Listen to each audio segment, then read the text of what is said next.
Fox Sports. We are Baltimore. We are St. Louis.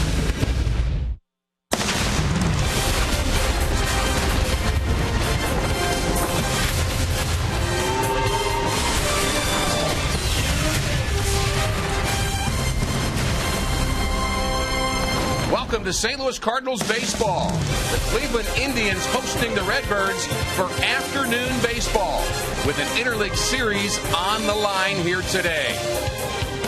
The Indians rode Corey Kluber last night to a Game 2 victory. He was outstanding, allowing just one hit and striking out 18.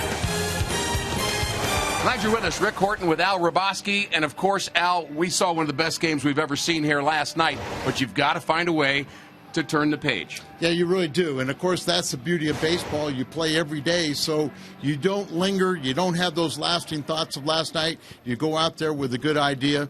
The Cardinals did make a change today. John Jay was put on the disabled list, and Xavier Scruggs has been called up, and we just found out a late insertion in the lineup is Matt Holliday. Michael Wacha will pitch for St. Louis today. A couple of young right-handers. We'll have more from Progressive Field in Cleveland after this.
danger. Michael Wacha and Felix Hernandez, the only starters in all of baseball whose teams have won each one of their starts. The Cardinals are 6-0 when Wacha takes the mound, and his earned run average, Al, has been terrific. And really on the road, it's even below 2. He has become a more accomplished pitcher. Strikeouts are down a little bit, but he's getting earlier outs with his ground ball ratio. Michael Wacha has not faced any of the regulars in the Indians lineup. That should be good news for the Cardinals. One of the youngest starters in all of baseball. We are getting ready for the final game of this 3-game series from Cleveland. Weather's better. It's warmer. Interleague baseball coming up next.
Cardinals baseball on Fox Sports Midwest is brought to you by a reminder from Budweiser. Designate a driver and enjoy the great times. Save big money at Menards on all your home improvement needs. And visit your local Mid-America Chevy dealers for great prices on our all-new 2015 vehicles today. Sun is out here in Cleveland. Nice afternoon for baseball. And just a few moments ago, Trevor Bauer, in his routine, getting loose for this afternoon's start. He has some quirky things that he does, Al, including firing a baseball off the screen to get things going. Catcher didn't catch it. They gave him a new baseball, and that's how he started. Well, they said he's a little different. He acts like he's a left-hander. He's got a little routine he does warming up, extensive long tossing. And here's the lineup he'll be facing this afternoon for the Cardinals in the final game of this series. Peter Bourjos, Matt Carpenter, and Matt Holliday in the lineup today after getting hit yesterday. Adams, Reynolds, Wong, Molina, Hayward, and Cosma against this guy that, as you mentioned, should be left-handed. Yes. He's coming off his worst start. That was a loss, and he gave up, surrendered 9 hits and 5 runs in just 5 innings of work.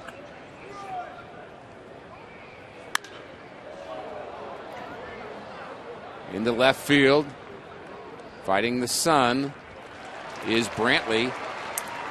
It looks like the sun may be a factor here this afternoon. We'll check out our Dobbs Tire and Auto Center's Indians defense. Terry Francona, the manager. Brantley, Bourne, and Moss in the outfield from left to right. Chisenhall and Ramirez, the young shortstop, just 22 years of age, on the left side.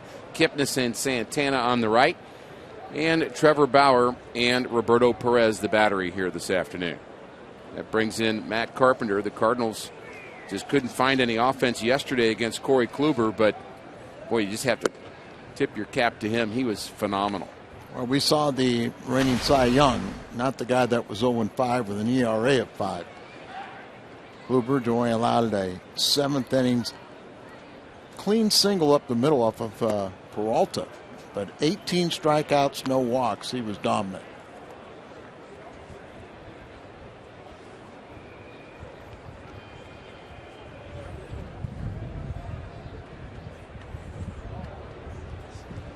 Carpenter leads the National League in doubles.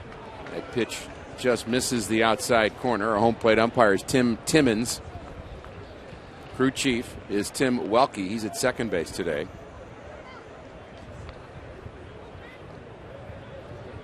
And that's how they defend Matt Carpenter. Pitch in at the knees, 3-1. Bauer has multiple pitches, works off the first base side of the rubber, and like Michael Wacha, very, very young. Two of the youngest starters in all of baseball here this afternoon. Well, Bauer was originally a #1 draft pick of the Arizona Diamondbacks. Came from UCLA, kind of coming through their system, had a great curveball and changeup. But some people in the Cleveland organization think he has too many pitches. There's a strike on the inside corner. Carpenter thought he'd earned another walk, and then steps Matt Holliday, and we're joined by Jim Hayes, who has more on the Cardinal slugger. Yeah, Holliday wasn't supposed to play today, but he had other ideas. He got to the ballpark, said the elbow that was plunked yesterday was feeling much better, got some treatment, took some swings, then set out to find Mike Matheny. According to Mike, Matt found him in the weight room and was adamant about playing today. He said Holliday was cleared by the training staff. So Matt Holliday got his way. He's DHing today. Thanks, Jim. Appreciate that thought. And the first pitch is fouled off over the Cardinals dugout by Holliday. That's two pretty big bulls, Matheny and Holliday, and you wouldn't want to get in the middle of them. No. We talked about the multiple pitches for Bauer, our Hyundai pitch arsenal. Well, he has the 5 pitches, but he'll make multiple pitches, like the 2 and the 4 seam fastballs. He even does that on secondary pitches. Up and in on Holliday. That's a bad reminder. Hitting the elbow last night. Here's a ball up around the head.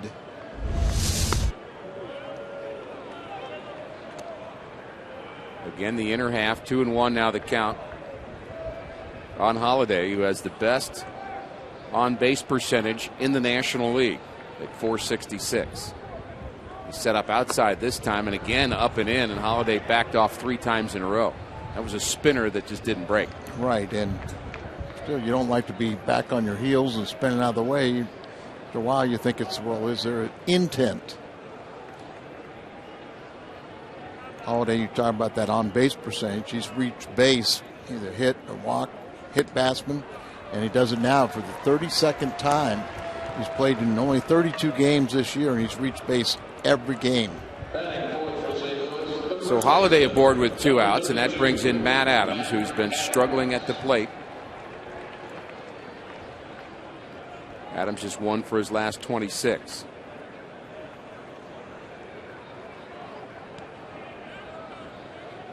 So there's the numbers you're talking about. Holliday has now reached base to start a season 32 games in a row. Only Albert Pujols with more.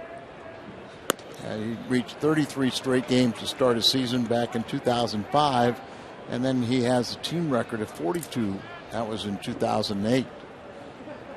Bauer does have some issues with command. He had 16 walks in just 34 innings in his first 6 starts. Did have 34 strikeouts in those 34 innings, so he can pick up the strikeouts, but command not as good as the Cardinal starter Michael Wacha. It's the first time the Cardinals are getting a look at him. Only Jason Hayward has had 3 at-bats against Trevor Bauer. He's 0 for 3, so everyone else is trying to figure him out. Short lead by Holiday. And a little bit late on that swing up in the zone for Adams. Adams has seen his average dip to 245. He has 3 homers and 15 RBIs. Cardinals have spread out the left-handers in their lineup today. Carpenter, Adams, Wong, Hayward. The 1-2. Swung on and missed. The off-speed delivery takes care of Adams. 2 strikeouts in the inning, and we're underway here in Cleveland.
Michael Wacha will face this Cleveland Indians batting order. Jason Kipnis, Carlos Santana, and Michael Brantley, 1, 2, 3, followed by Moss, Chisenhall, and Swisher back in the lineup today.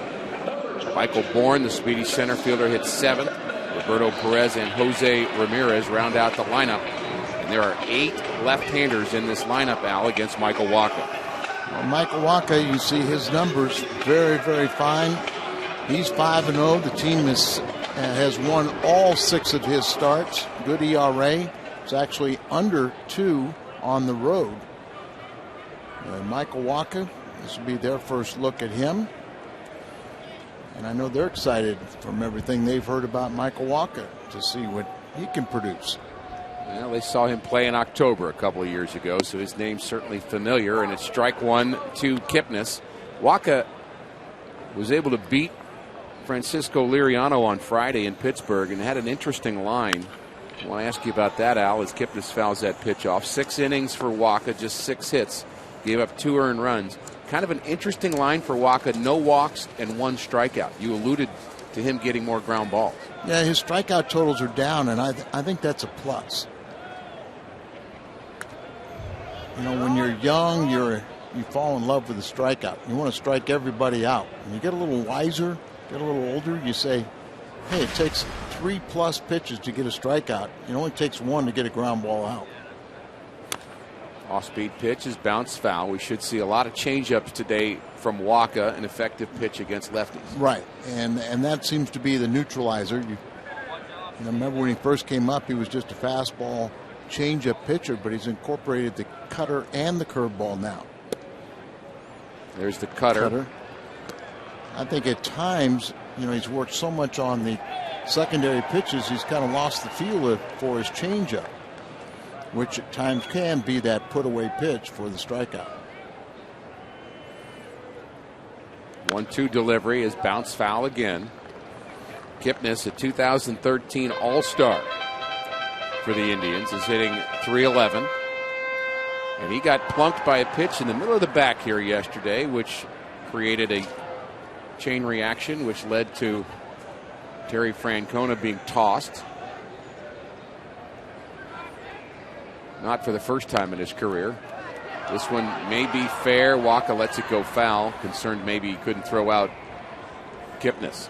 Lackey is the one that plunked him, and I think Terry Francona's argument was as soon as he hit Kipnis, our home plate umpire, issued warnings. And Francona's point is, well, if you think he deliberately threw at him, you have the right to throw him out of the game. Why would you issue warnings unless you thought he was doing it deliberately, as somewhat a retaliation for Holiday being hit in the first inning?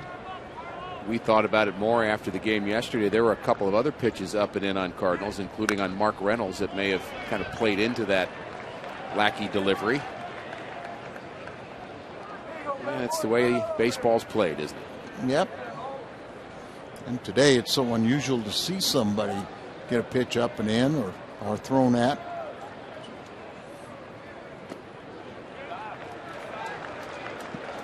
Extended bat here by Kipnis, who's hit the Cardinals very well. 9 for 19. The 2-2 from Waka, fouled off again, and the at-bat continues. A pitch at 93. Waka has had 5 out of 6 quality starts. First round pick in 2012. Bauer, first round pick in 2011. Both pitchers 24 or younger. Waka just 23, and two of the youngest pitchers I mentioned, starting pitchers in all of baseball. High ceiling for each of them. I believe so, but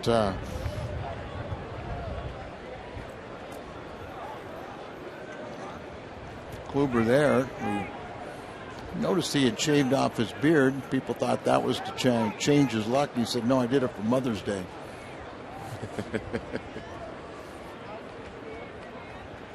He did not look like a 0-5 pitcher with a 5+ ERA. Sure didn't. 12th pitch of the at-bat coming up here. Line down the right field line, and that's fair and into the corner. Kipnis on his way to second, and Hayward gets it in quickly. So an outstanding at-bat by Kipnis. Stretches out Waka and gets a double. And we'll take a look at our Dobbs Tire and Auto Center's Cardinals defense. You just saw Hayward in right field. Peter Borges will be patrolling center field today. Again, John Jay on the disabled list. Mark Reynolds gets the start in left. Cosma and Carpenter on the left side of the infield as we look at the hit into the right field corner. Wong Adams on the right side. Molina will do the catching. Really a terrific at-bat. It was 12-pitch at-bat with 10 of the 12 being in the strike zone. And you like to see that. Cardinals have had a hard time throwing a strike to Carlos Santana. Actually, all of baseball has. Walked 29 times on the season. Tops in the American League. Very patient hitter. Well, it's kind of surprising, because he does have power. Exactly. And he can hit the ball in the ballpark. Did that 27 times last season. But to move him in the 2-hole, he's shown great patience with all the walks. 1-1 is fouled off. I think about the old school power hitters, Al, that we kind of remember from years ago were not the most patient hitters. They would just let it rip. But you think about some of the younger players, or maybe more recent players, better way to say it, like Albert Pujols was one that we saw on a regular basis who had a very good understanding of the strike zone, but yet could hit with power. Well, there used to be the guys would have a 2-strike approach and put the ball in play. One may have caught Molina.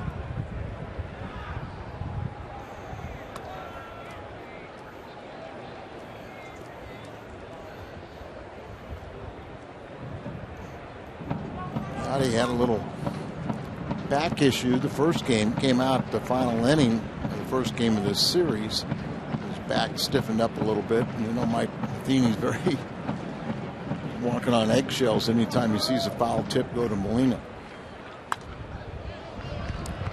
Cardinals have had enough injuries and issues to deal with over the last couple of weeks.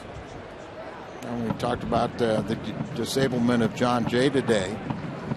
tendonitis in the left wrist. And Xavier Scruggs has been recalled.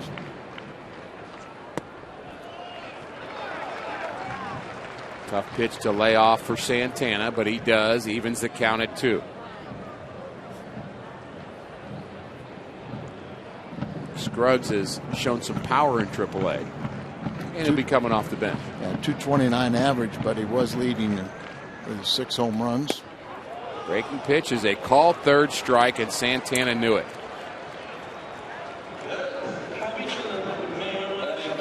Well, you mentioned the pitches of Waka. Let's look at him a little more closely. Our Hyundai pitch arsenal. Well, I find it interesting because when he came to the big leagues, he was a 2-pitch pitcher: fastball, changeup. Had a curveball, but it was really useless. But he's really worked hard on that curveball and cutter.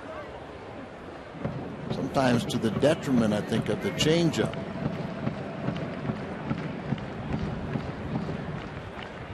Kipnis the runner at second. Santana can't move him over, and a big swing and a miss by Brantley. Michael Brantley playing left field here this afternoon, an all-star a year ago where he hit .327 for the Indians, and he saw his 11-game hitting streak snapped here last night. One of the best young players in the American League, was third in the MVP balloting a year ago.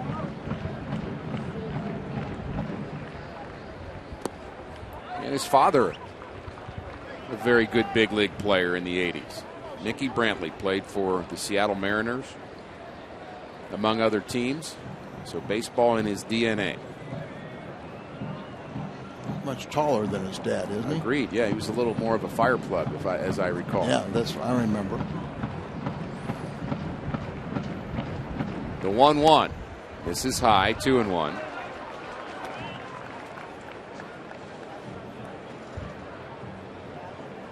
Waka 6'6", 210. That downhill delivery. So tough to square up the baseball on Michael Waka when he's right. He really hides the ball well. He holds it high and above his head, and you don't pick it up until it's on top of it. And then, as you say, he utilizes that 6'6" frame and really throws in a downward plane that makes it difficult. Michael seemed a little agitated about that last call. He doesn't normally show that. I think he wanted that pitch on Brantley. Already 23 in the inning.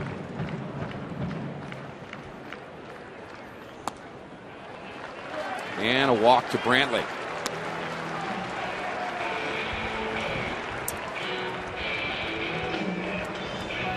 So not an easy first for the young right-hander. Trevor Bauer walked a hitter in the top of the first, but other than that, looked sharp. Derek Lilliquist looking on. Got an approach by some of the American League clubs where they really work the pitcher, take a lot of pitches, looking for the good hitting count.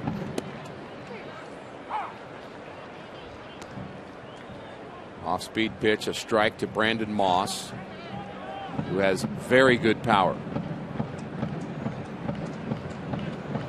Open stance and a big swing, and he fouls that one off.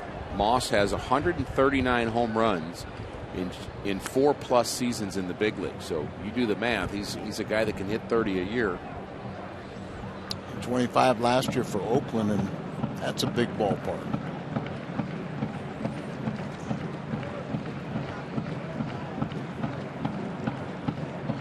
Waka ahead 0-2. Change-up misses low. I always figure that's an indication that a guy has a nasty change-up when he throws it 0-2 as a strikeout pitch. Yeah, a lot of times these hitters will think it's a fastball count. If you can throw a secondary pitch when you're behind, that much better. Cosma trying to hold Kipnis close at second. Cardinals' strongest arm, obviously, in right field, and Jason Hayward. 1-2, low, 2-2. We talked about Walker being a ground ball specialist. He's 5th most ground balls in the National League, and perfect candidate for a double play ball. Broken bat. Walker's going to make the play, and they call the infield fly rule. That was deep in the kitchen of Brandon Moss. Well, they always tell pitchers not to catch fly balls, but pretty much had to catch that one. Yeah, it wasn't high enough for anybody to get underneath it other than Michael Walker.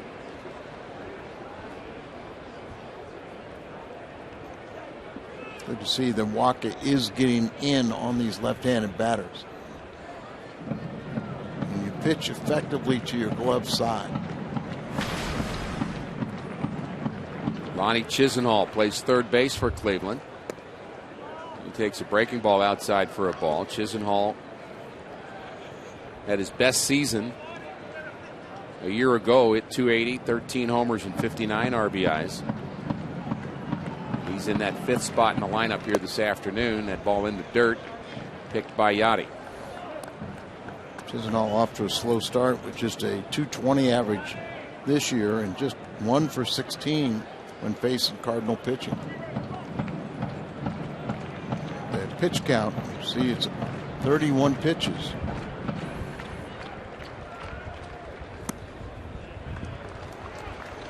Have to give the Indians a lot of credit for that. They're being very, very patient. 3-0 now the count. Not offering it those ones out of the strike zone that are tempting. There's a strike. Probably a good example. Al kind of alluded to it, but you're facing a pitcher you've never seen before, so you kind of want to watch and see what he has anyway. And so the swing and miss type pitches out of the zone, they're not offering it. Right.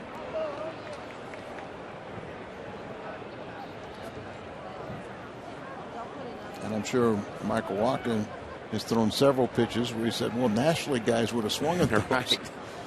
What's wrong with you? The Indians do not strike out very much as a team, and they walk a lot. That's really their trademark.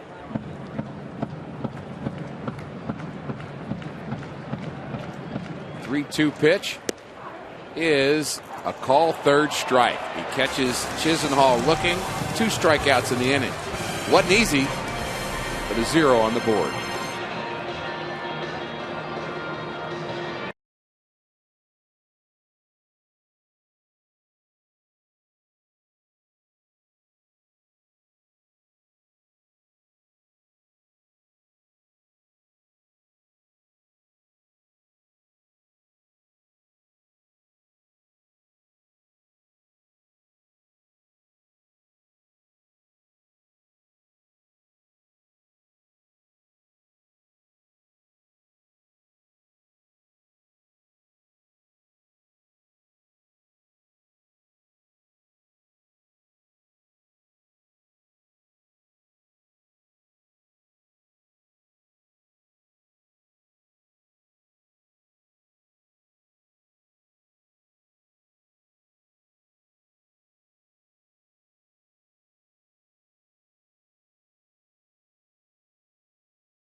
And Gary, top of the second inning. Cardinals will have Mark Reynolds, Colton Wong, and Yadier Molina in the second. Long bottom of the first for Michael Wacha, but 2 zeros on the board. Reynolds hitting .246 and playing left field here today, giving Matt Holliday a chance to be the designated hitter after getting hit here last night.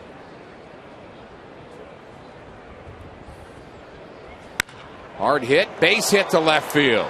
Past Chisenhall and towards the corner, cut off by Brantley. Gets it in quickly. Ball was stung by Reynolds. Reynolds really hit that ball with authority. It seemed like that ball got out real quick. He just jumps on that pitch. It's on the inner half, and he turned on it. Our Missouri Lottery Fox Tracks brought us that delivery. Out of the Cardinals have had tough series here in Cleveland, and a lot of them tough road trips in general. Hard hit to right by Colton Wong. So a different approach by the Cardinals here than the Indians had. Indians are patient. Cardinals are swinging. Well, they hit 2 balls right on the nose. This one was well placed. Wong hit that ball hard, and it was right at the right fielder.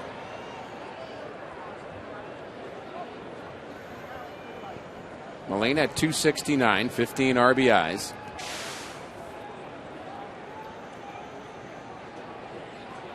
He has been very busy in the early going. Yachty in there day after day. Mentioned he had a little bit of a back stiffness a couple nights ago, but really has been a durable player in his career. And that's the reason why he lost all the weight. Haven't been talking about that, but you know, he wanted to be in a position where he could play every day. Take a little pressure off his knees.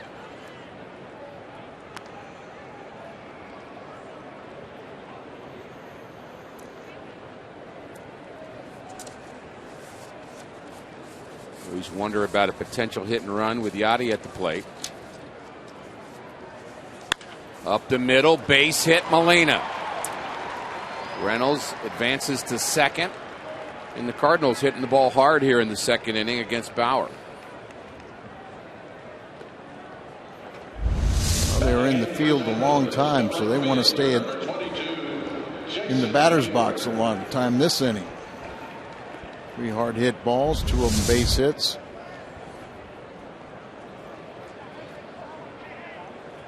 Hayward 0 for 8 in this series. He's the only one that had faced Bauer before. He was 0 for 3 and hit into a double play. They bunch Hayward in the outfield. Very good gap power.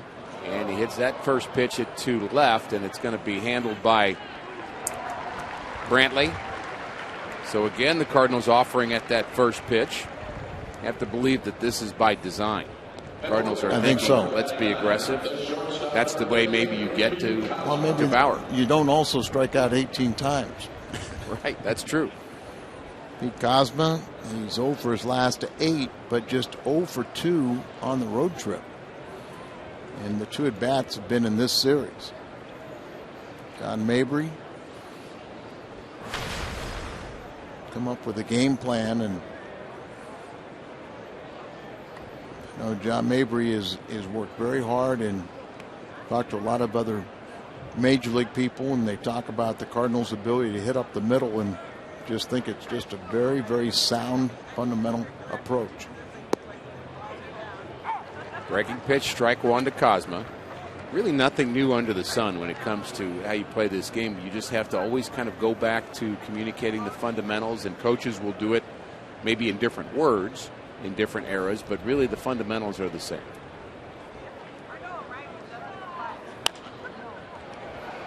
A fly ball right side. Who wants it? First baseman Santana makes the play up against the stands.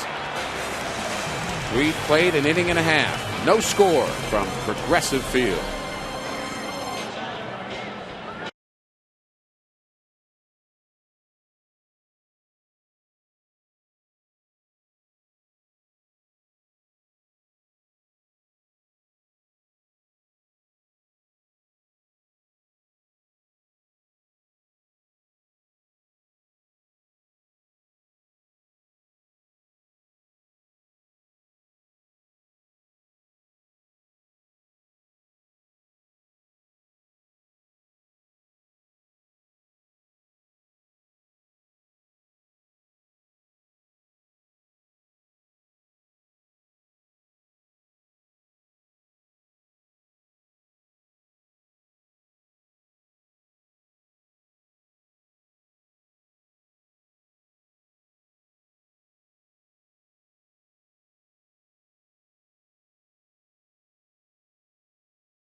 Al Raboski and Jim Hayes with us as well today. And Jim, you have got some more on John Jay and his injury, and Peter Borges playing center field today.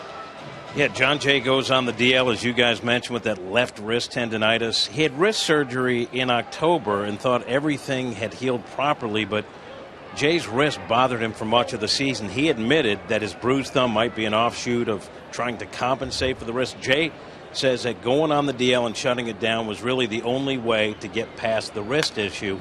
Mike Matheny says he feels fortunate that Peter Borges is playing so well to help get through the John Jay injury. But, guys, as you know, the Cardinals have had more than their share of injuries to this point. And you knew when the injury to Holiday, being hit, knew that was going to be awful sore. You just had to make a move to bring up protection in the outfield. Yeah, no question about it. So they bring up Scruggs, so they have another body, and they're just going to ride Borges until Jay comes back. But Jay seemed relieved that he's going on the DL and finally trying to come to terms with this problem. Big swing and a strikeout for Wacha. And Jim wanted to also follow up on Kluber's game here yesterday, and curious what the players were saying about why Kluber was so good in that 18 strikeout performance. They said he was just hard to figure out because the balls would drop or he had the good rising fastball. They didn't talk about the baseball being an issue for them. John Lackey said after the game when we asked him about his problem with the ball, he said the balls weren't great, neither was I. No excuses here. Hard assessment, and from a grumpy old guy like Lackey, but he pitched much better than that assessment. Yeah, I thought he did a nice job of overcoming that. He gave up just the 2 runs in the first. 2 runs and those 2 walks, but he certainly was agitated by the baseballs, but didn't use them as an excuse. We wouldn't have expected him to. Check swing for Michael Bourne. 3 strikeouts already for Michael Wacha, and he could use a nice quick inning here. Wacha up to 41 pitches. Bauer on the other side has gotten through 2 innings on just 26. So Michael Wacha has just got to become as efficient as he possibly can.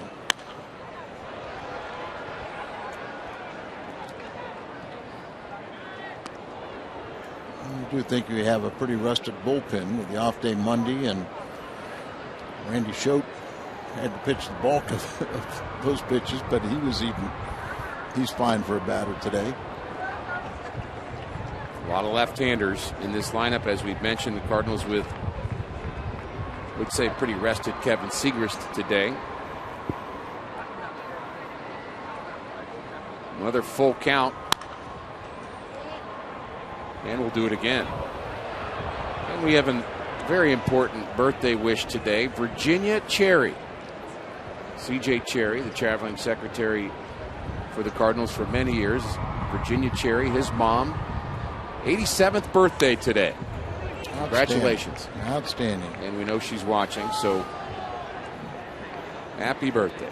Congratulations to my youngest daughter, Tiffany, who will graduate from law school this afternoon, and all the young lawyers coming out of SLU.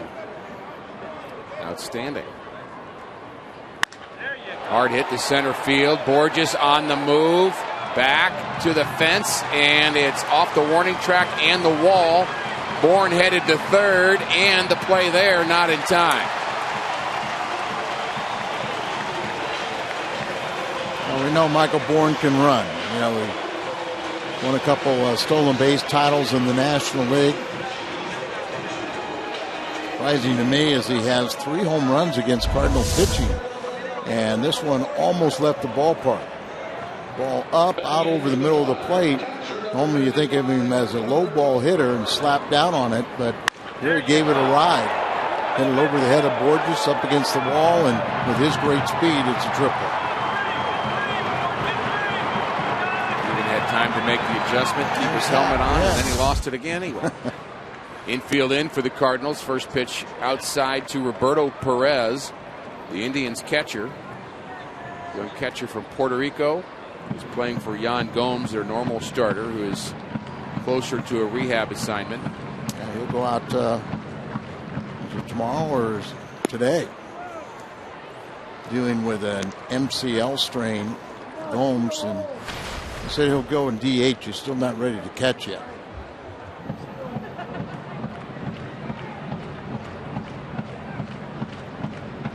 RBI opportunity here for Perez. Big swing and a foul. 2-1. Something about a triple, Al, to me, still one of the most exciting plays in baseball. And Bourne, 3-time stolen base champion in the National League, 2-time All-Star, had one there. Yeah, and every time you talk about a triple, you think of Willie McGee. Oh, yeah. Running around those bases and just leaning. I can still see it in my mind. Waka's got a 2-1 count here, but he's got also a strikeout victim. 25 strikeouts and 60 at bats for Perez.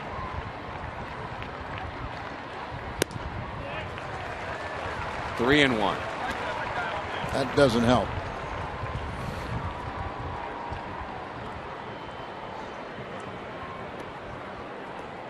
Such a pivotal pitch there. You get that second strike, then you can expand the strike zone. Sure. But now he's got to come into him with a runner at third base and just one out. The 3-1. And it's a strike on the inside corner. Another late call by Tim Timmons, our home plate umpire. And the crowd kind of reacting to the fact that Perez kind of moved back from the inside pitch. Thought it was a strike. Now put him away. The 3-2 breaking pitch is inside for a ball.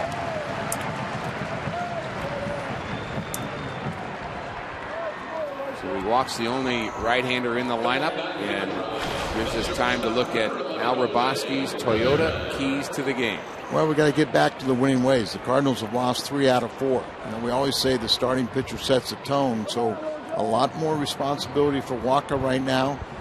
And, he's got first and third. Get that ground ball. Let him turn 2. Jose Ramirez, the hitter. Fouls the first delivery off. Ramirez hitting just 184. Very young player himself, just 22 years of age, from the Dominican Republic.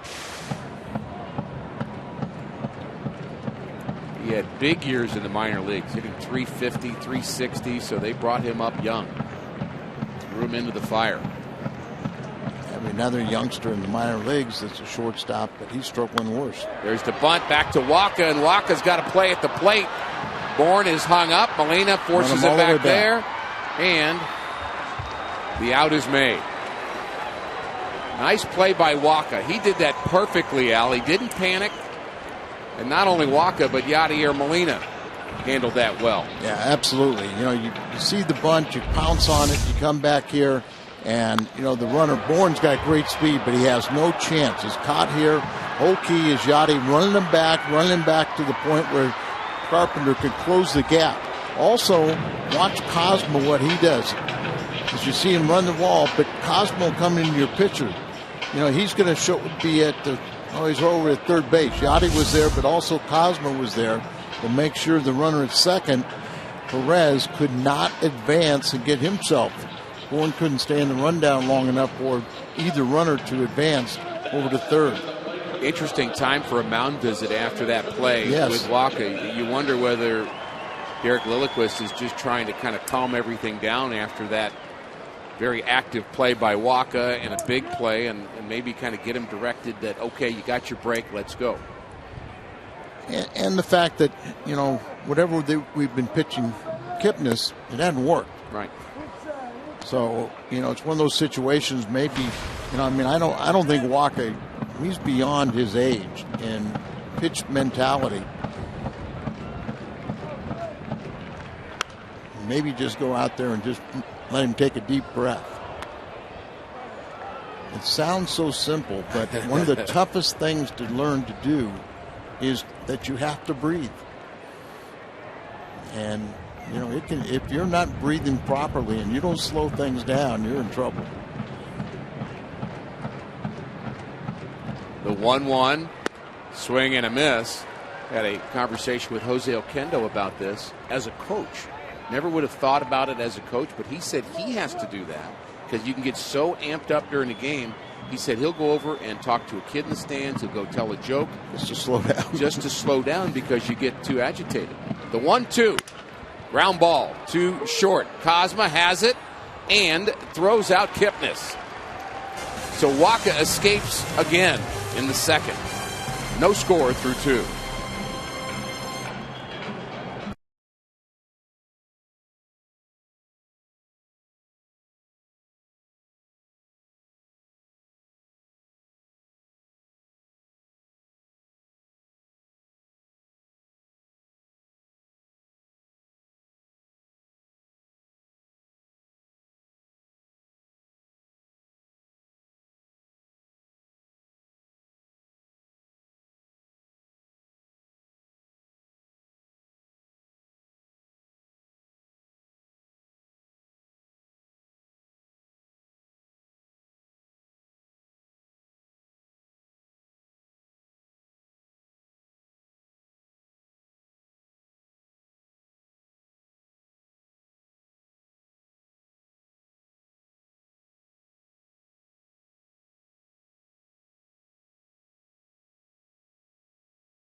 Cardinals baseball on Fox Sports Midwest is brought to you by Steel Outdoor Power Equipment.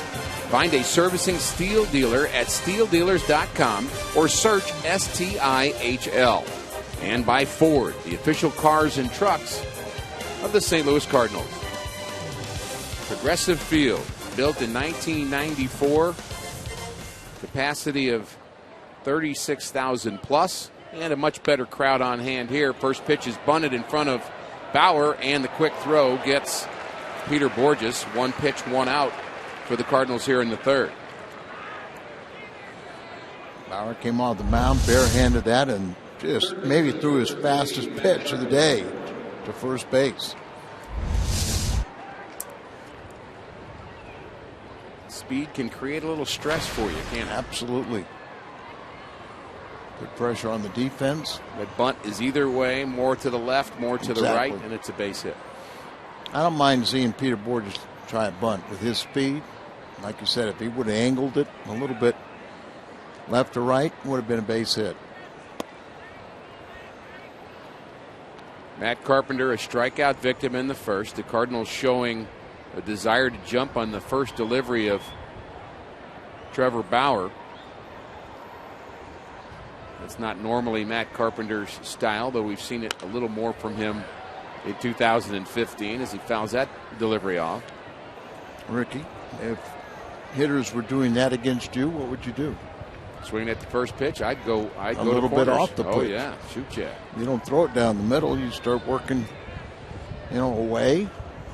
Always have to know what the other guy's trying to do without kind of going away from your own strengths. It's the great battle in baseball to me between pitcher and catcher. You've got a strength, they've got a strength. Who stays one step ahead of them? And you do believe that, you always think your strength is better than the hitter's strength. Right. So, if it fits into the hitter's plan, so be it. You just make sure you execute your pitch and your strength. Carpenter strikes out again. That's 3 strikeouts for Bauer as he got him to chase that delivery in the dirt. You don't see that very often.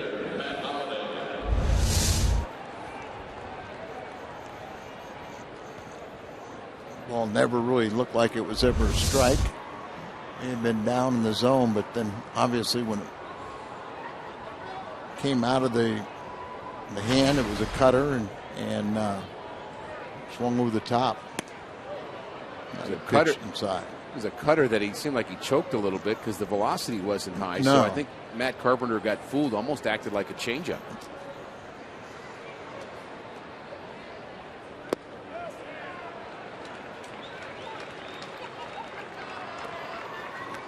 A little mad himself, you know, where been pitching him in, and then he gets a breaking ball down and away and couldn't hold his swing. You could tell by his reaction that he was kind of opening up a bit. Understandably so. Yeah. Stays on that one, but comes up empty. Holiday reached base via walk in the first, his 24th walk of the season. Cardinals had 2 hits in the second inning, Mark Reynolds and Yadier Molina, but left those runners stranded. Ground ball to short. Ramirez, very smooth, throws out Holiday. Very quick 1-2-3 inning for Trevor Bauer.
Baseball in-game highlights, live look-ins, replay reviews, radio broadcast, StatCast, and more. Get MLB.com at bat for your smartphone or tablet.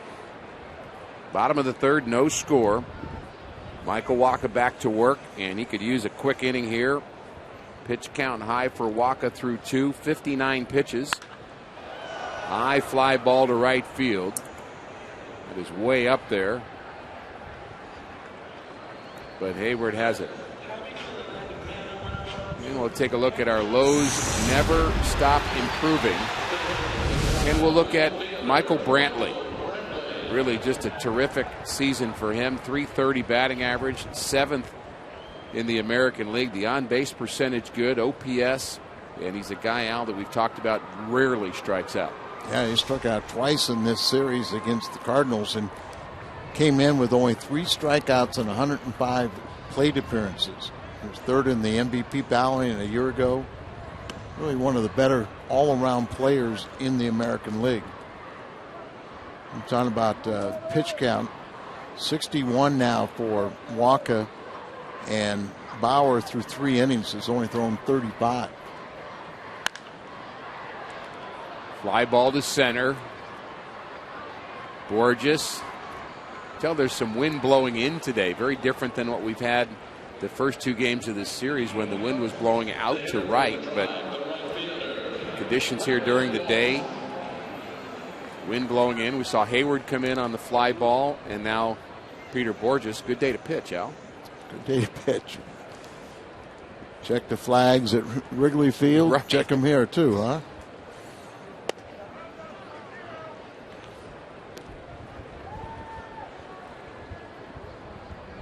mentioned 59 pitches through 2 innings. And here he's listening to you, Ricky, about getting that efficient inning. Of course, the Indians have helped out because they're swinging early in the count, where the Cardinals have been swinging early in the count, and it's worked to the pitcher's advantage, Bauer's advantage for the Indians.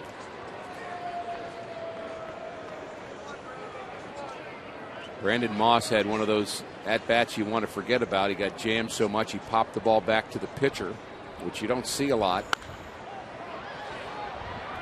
That one has no chance of staying in fair territory. Say some hitters out would rather strike out than pop out to the pitcher. Yeah, because you're usually pretty much getting jammed. Right. You know, it's also good hitters never fear being jammed. You know, they trust their hands. They know their hands are going to get there. And like that. Yeah. Where guys that are tentative or feel like they get embarrassed when they get jammed, you know, they're the ones that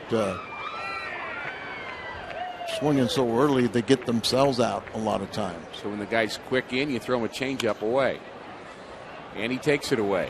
The cat and mouse game continues. Long way to run, and a diving attempt by Reynolds, and appears to be okay, but that was quite a spill. Yeah, great effort right there, but talked about that wind, and it really is taking these balls and pushing them foul or towards the stands in this case, and there's not a lot of room. You've got that, looks like a rubberized warning track here, so a player can tell when he goes from the grass to that secondary surface and knows that that wall is getting closer.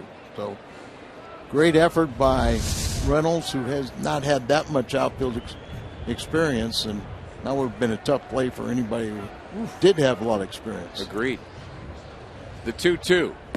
Swing and a miss. He strikes out Brandon Moss. So a good, quick 1-2-3 inning for Waka. We'll see Reynolds in the 4th.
On Sunday, May 17th, that's this Sunday, kids 15 and younger entering with a ticket will receive a bat courtesy of Rawlings. That day, kids will also receive a voucher valid for a ticket to an upcoming home game.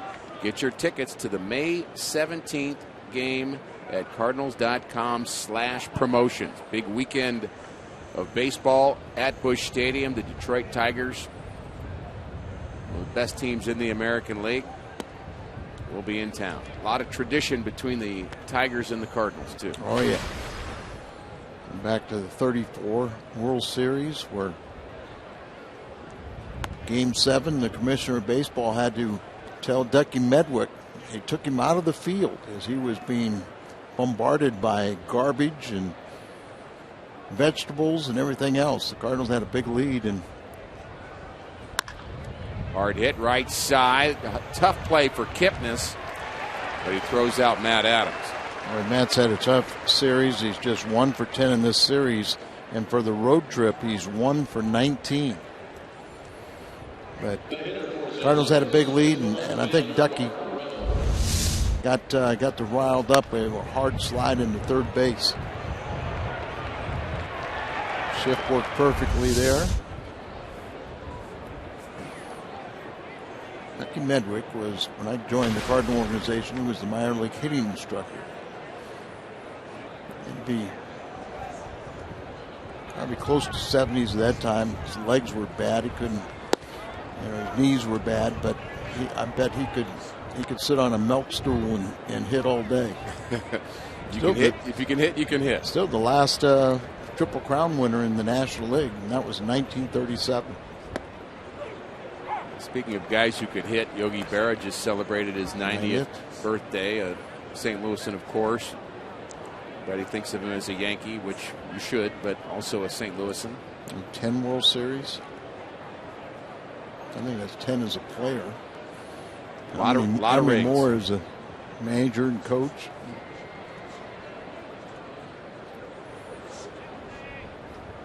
Mark Reynolds singled his first trip to the plate. There's that story of Yogi trying to explain hitting. I've read this many times, this account of this particular day where he was a coach with the Astros, and he's trying to explain hitting, and he got all messed up, and he said, hey, I don't know, just give me a bat, just do what I'm doing. And he just showed him and said, just do this. I liked his math.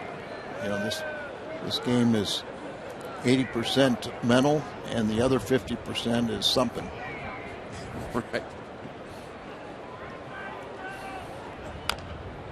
Well, we talk about Yogi Berra. That makes me think of a guy I used to room with, Andy Van Slyke, who at times was like Yogi Berra. You were around Andy long enough, you thought he was the next Yogi Berra. Didn't always understand what he was saying either. But we love him. Yeah, Andy is with Seattle Mariners now, coaching. Better shape than most of his players. And he'll let you know, right? I wouldn't mess with him. The 2-2. Well hit to left field by Reynolds. Back goes Brantley. And this ball is off the top of the wall. The wind blowing in may have kept that in the ballpark. Just below the yellow line in left center field. Looked like it was right there on that ledge, right above the scoreboard, and hit on that black ledge. And stays in the field. Curveball, and look, he was out in front. Give you an idea how strong he is. Hits this with one hand, off balance, and then right at the top of that of the scoreboard portion. He's 2 for 2. And in scoring position for Colton Wong, who lined out to right, swinging at the first pitch in the second. Reynolds, because of all the playing time he's gotten, he's had a good series here. He's 5 for 9. Road trip, 8 for 19.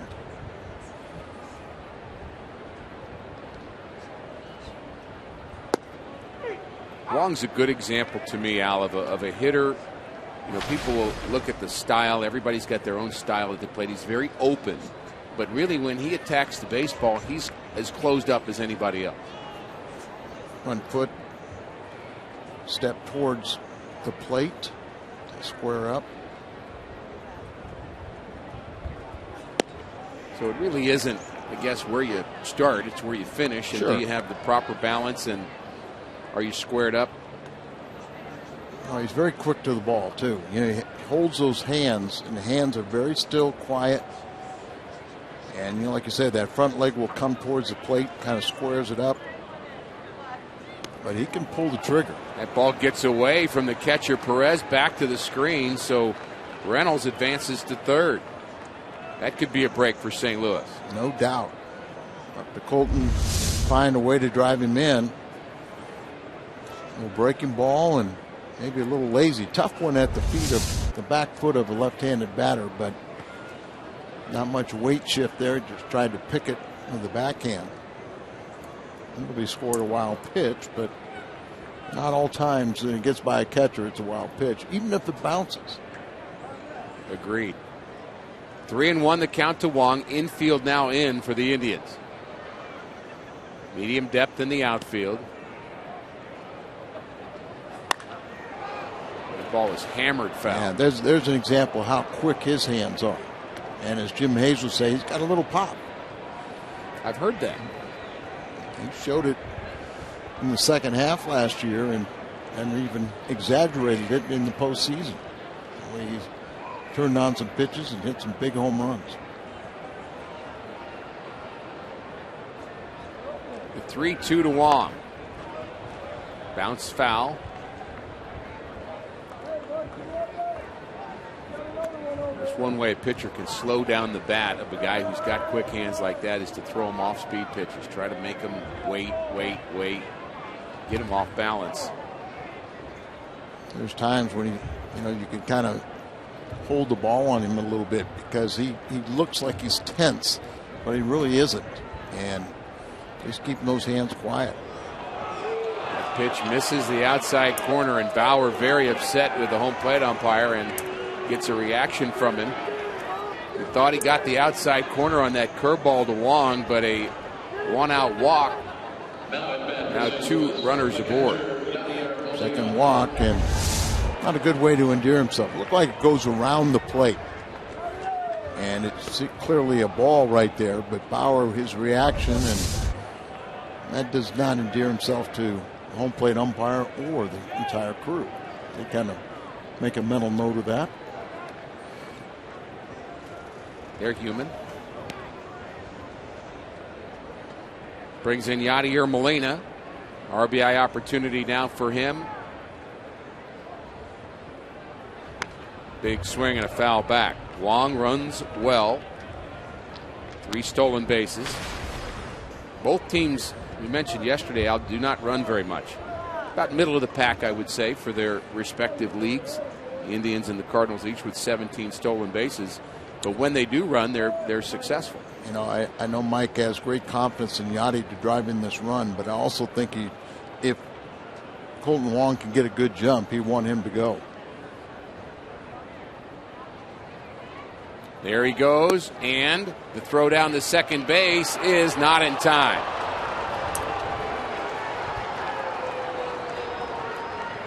Well, you said it, Al.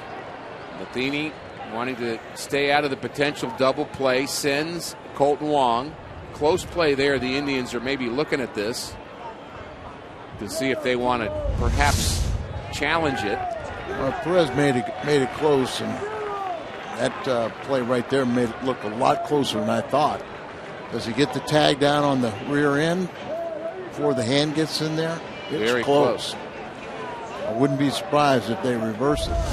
Interesting, too, that his foot was in the way of Colton Wong right in front of the bag, which normally infielders won't do. Really didn't give him much of a lane to slide on that head first slide. Not illegal for him to do. No, but you know what? It just kind of reminds me of something that Lou Brock told me. Lou Brock never slid head first. Most guys back in that era would not slide. And he told me, he said, you can only slide head first if the infielders allow you to do so. And there's an example. You're not afraid to put your leg in front of the bag when somebody's sliding head first. If somebody's coming feet first, you don't want to do that. He's out. And Wong is out. So a successful challenge by Terry Francona, and here's the tag you were talking about on the backside, right before the hand gets to the bag.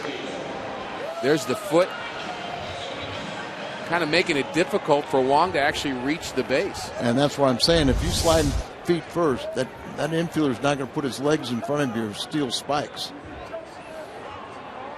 So very different outcome here for the Cardinals. Now they need a 2-out hit from Yadier Molina, something he's certainly capable of doing. Just a 57-second review.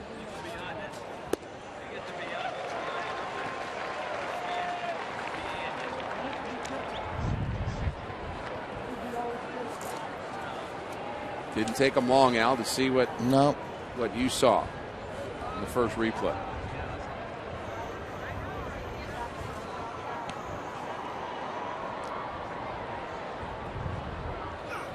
It's his second runner that's been caught in 6 attempts with Bauer on the mound.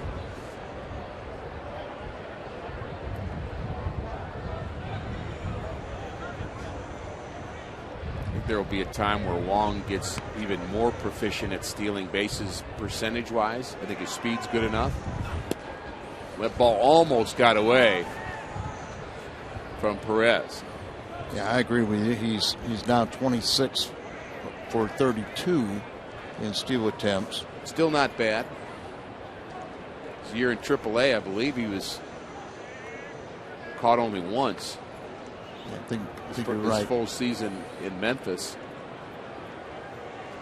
Just a good all-around player. And he's going to get all the better.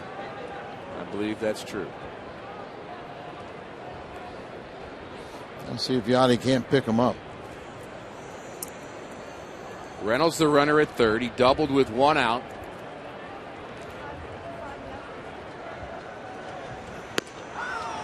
And a call third strike. Yachty thought that ball was up. Bauer gets the strikeout. Gets through 4.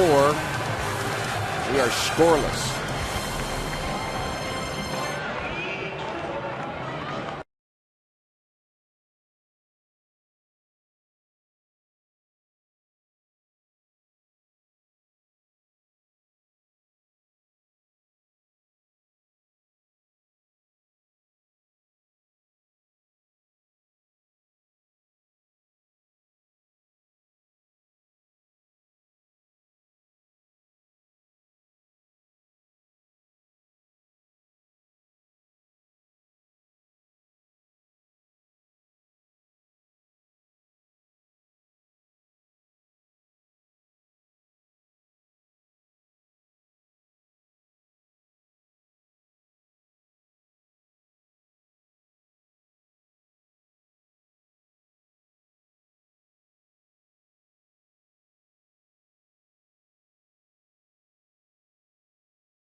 We'll get you caught up on NHL and NBA playoff action and today's MLB games. You can see Fox Sports live tonight on Fox Sports 1, or you can see it simulcast right here on Fox Sports Midwest. So let's take a look at that last pitch to Yadier Molina. He thought that pitch was up. Runner at third base. 3-2 delivery. Where is it? It looks up, but you can see on Fox Tracks, Chevy Fox Tracks, it is right at the top of the strike zone. That's a lot what Kluber did last night, is he got a lot of pitches right at the top of the zone. And usually if you swing at it, you swing through it or you pop it up, but too close to take. Strike one to Lonnie Chisenhall. That's one of those deliveries, Al, that was not really a very good pitch, you would say, by design of Trevor Bauer, but it still catches the strike zone, so the hitter sees it spinning, and okay, it's not a good breaking pitch, but there it is at the top of the zone.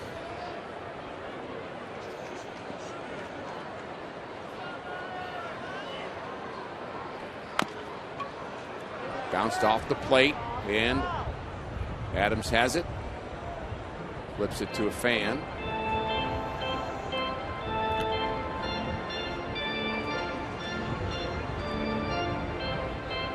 Pitching's been good so far there this afternoon, but I'd say both pitchers have done a good job of kind of getting out of jams. Wouldn't say the pitching's been great. Yeah, both teams have stranded 4 runners. They've had some opportunities.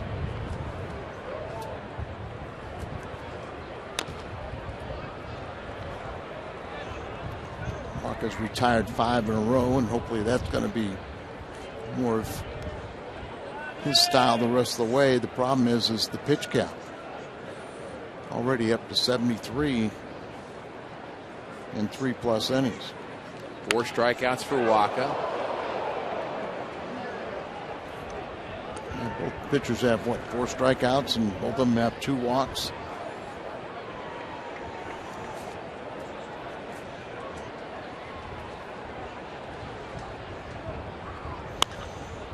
Hard hit, handled by Adams, who flips to Waka covering.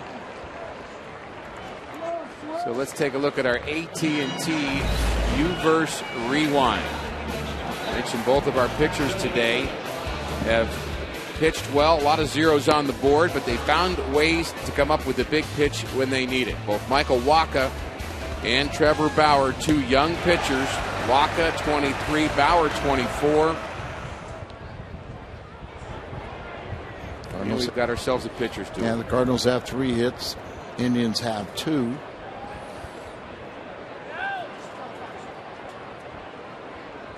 Nick Swisher takes a strike. I like the way that Walker's starting to command the strike zone a little better.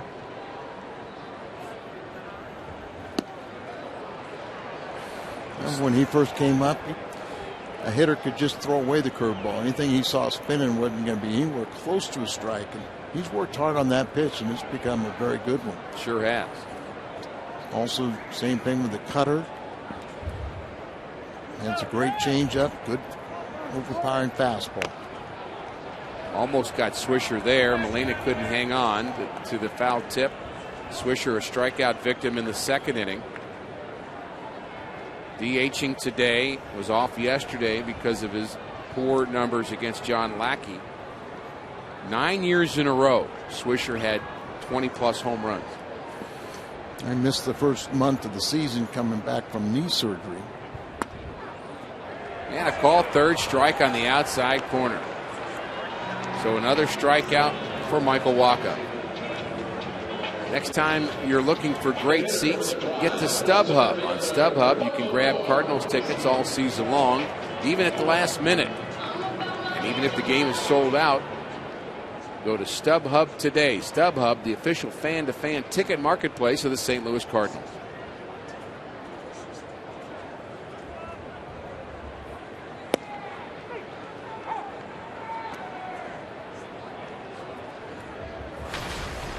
Michael Bourne tripled, but was not able to score in that 2nd inning. A 1-out bunt by Jose Ramirez, and he was caught at the plate in a rundown. And Wacha escaped that jam. And really, since that moment, since that bunt by Ramirez, Wacha has been, as you said, Al, perfect. Not uncommon to have struggled a little bit early. You saw that 59 pitches in the first 2 innings. But sometimes those 2 long innings at the beginning, will cut off the real important innings at the end. Difference between going 7, 8 innings versus 5 or 6. A call, 3rd strike, outside corner again for Wacha, and he is on a roll.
Thanks, guys. An efficient Waka and time for offense. I think very good comments, and it'll be up to Jason Hayward to get things going here for St. Louis in the 5th. Hayward, Cosma, and the top of the order in Peter Borges.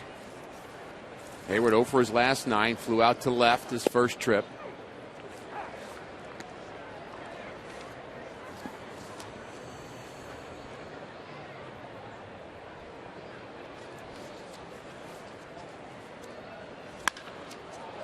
Fly ball to center. Bourne. Interesting how we've seen the outfielders. We saw Brantley do it earlier. We see Bourne do it here. They're trying to get to the third base side of the baseball so they don't have to deal with the sun. Yeah. It's a little gifted way to kind of, instead of looking straight into the sun, to see it off to the side. And of course, you got sunglasses you can put down. You also, a lot of times the outfielders will have that H-glove webbing so they can look through it and block the sun. Look through the glove. Really a pronounced effort by these two guys, though. I'm not sure I've seen it. I mean, they're really overrunning the ball so they can come back towards center field and not be looking into that sun. Pete Cosmo for 1. Be nice to see him get untracked a little bit. Really swung the bat well in spring training. Seems like a long time ago, and it was, but just has not gotten the steady playing time to kind of keep his timing. Yeah, like I said, you know, here we are in this 6-game road trip, the final game, and 7 days, and he's only up to the plate for the 4th time. So not many at-bats after having a great spring. Had the highest average of any Cardinal in spring training. Earned his way on, and then all that hard work, you kind of lose your timing when you're sitting on the bench. Giving Peralta a rest this afternoon. Good breaking ball there from Bauer. He has a good sharp slider. Fastball has some movement to it. Seen the cutter, and as you mentioned, he's got maybe too many pitches, according to some of the folks here in Cleveland.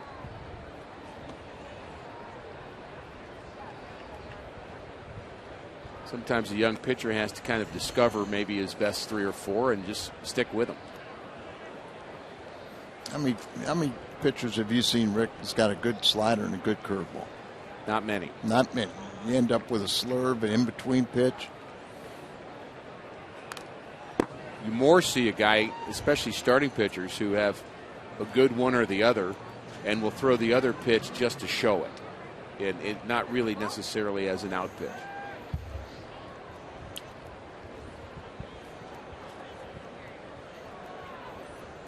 You kind of heard me over the last part of that story I was telling Rick Manning. 3-2. Bob Gibson, was talking about a young pitcher that had 4 or 5 pitches and told him he wanted to come up with a new one. And Bob said, have you ever thought about getting rid of 2 or 3 of those mediocre pitches and try and concentrate on getting one good one? Guy got mad at him. But Bob came to me. He goes, I was a 2-pitch pitcher. Yeah. And it's a fastball slider. And they were two pretty good pitches. Yeah, they were 2 exceptional pitches. He said, I had a curveball, but it was a roller. I was scared to throw it. But it seems like guys today want to have 4 or 5 pitches, and just because they have one, they think they've got a good one. But there's times you do a favor to the hitter by throwing those mediocre ones.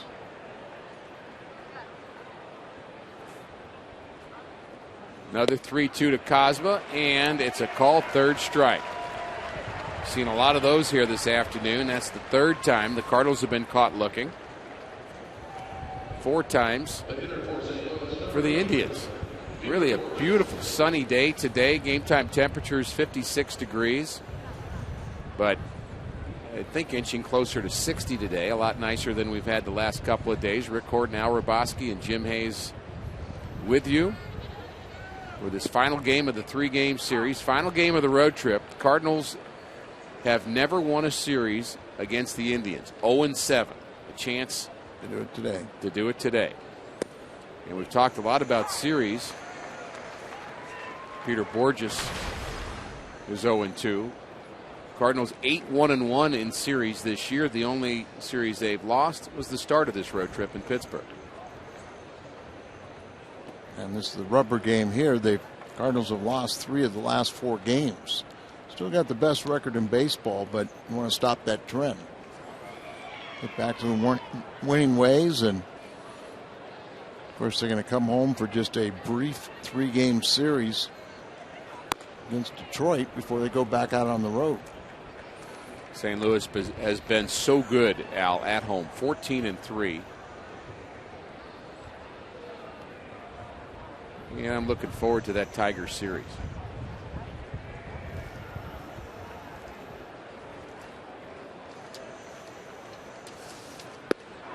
And another call, strike 3. This time it's Peter Borges.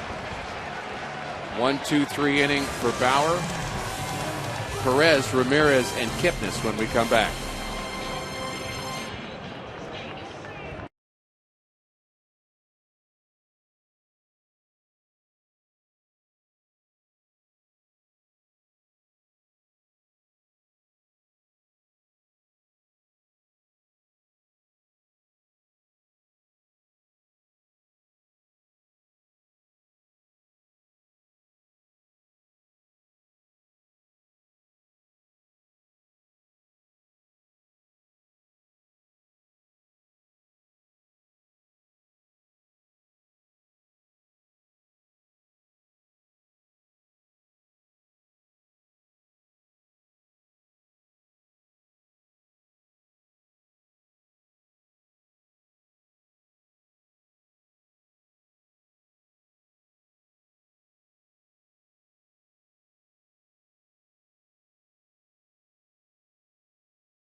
$66 with 8 gallons or more now until September 24th, and receive up to 50% off on a pair of tickets to a Cardinals home game. For more information, visit cardinals.com/Phillips66. Cardinals and the Indians, no score. We're in the bottom of the 5th inning, 8-9-1. Perez, Ramirez, and Kipnis for Terry Francona. About 2 young pitchers, and they almost have identical lines. Both of them have 6 strikeouts. Both of them can walk 2. Only difference, more pitches thrown for Michael Wacha. And Cardinals have 3 hits. The Indians have 2.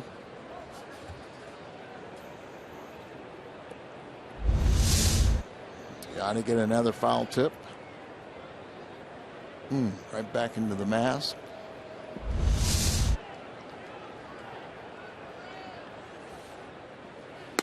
Swing and a miss. Another strikeout for Wacha. That's 3 straight, 4 of the last 5 hitters he's faced, and he has absolutely settled down here in the middle of this game. 7 strikeouts now for him.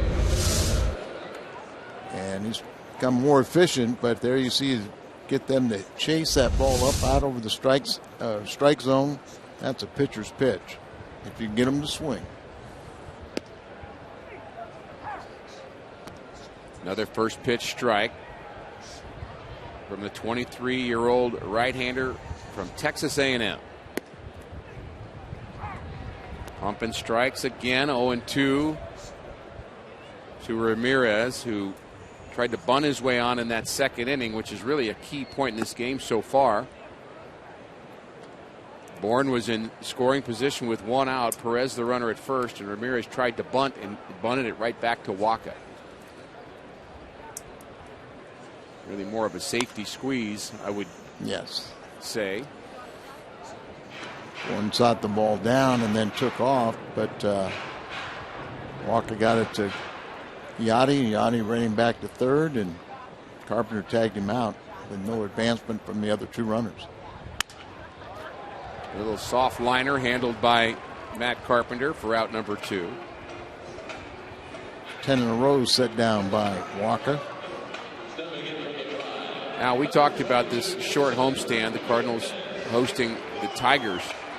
This road trip has been a challenge. Pittsburgh played the Redbirds tough, and so is Cleveland here. Ran into a hot Corey Kluber last night. But the next road trip, the Cardinals will have 4 games in New York and then 3 in Kansas City. Talk about teams playing well. Line drive, base hit up the middle for Kipnis. So the Indians, who are very patient first time through the lineup, are becoming more aggressive second time through, and the Cardinals almost working the other way. Yeah, and Kipnis is 2 for 3. Maybe recognize the fact that Walker is throwing strikes now, getting ahead of the count. And so he was ready for the first strike he saw.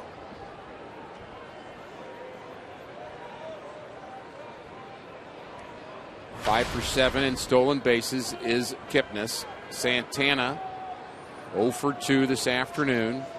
A strikeout and a flyout. Switch hitter. More power from the left side. Again, the wind very different here today, blowing in. And if it wasn't blowing in, the Cardinals would be leading 1-0 on a Mark Reynolds home run, I would guess. Ball he hit the left field. Almost got out of here. Bourne's might have been out too. So it's 1-1. Triple. Good point. All right, so we're right where we should be.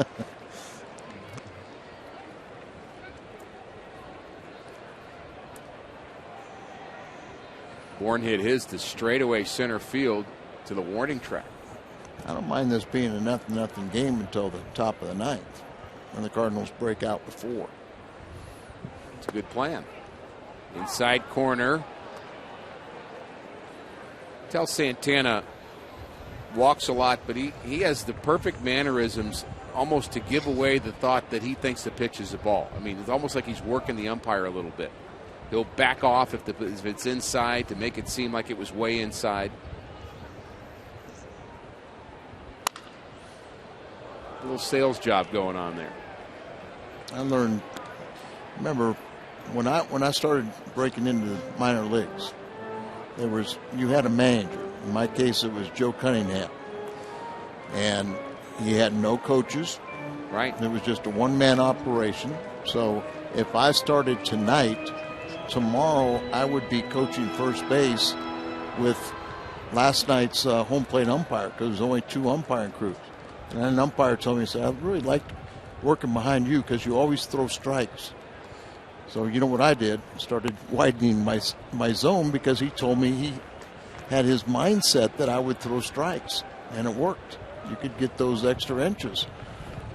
Always trying to sell a little bit. A little gamesmanship in this game, isn't it? Well, he told me, and I just took him at face value, and it worked.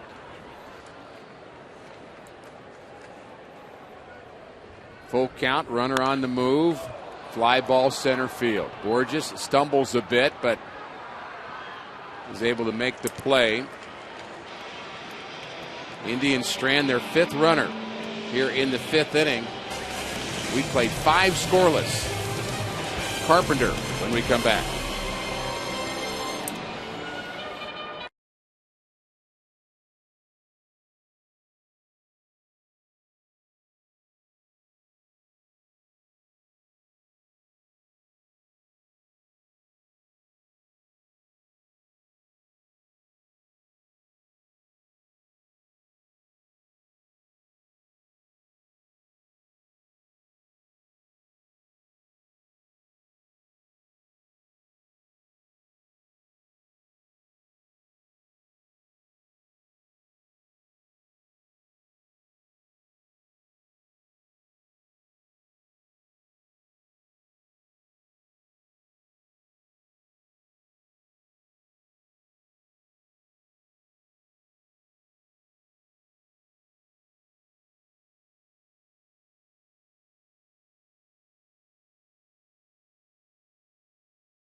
Maybe Matt Carpenter can get things going offensively here in the 6th. He's our Kia in the driver's seat. Most extra base hits in the National League this season.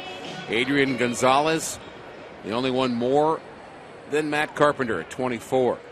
Harper and Freeman on that list. It's a work day, isn't it? And that's a job that I don't want right there. I don't think I could handle that.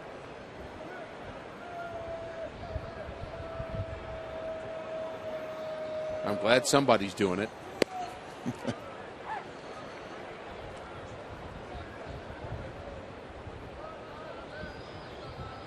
It's beyond the left field wall here at Progressive Field. Really a nice stadium. I've enjoyed our time here. There's that AT&T rooftop. There's that gentleman right there. Think he's watching the game? Yes. I got another job for Jim Hayes. Go get him. Interview him. Why not?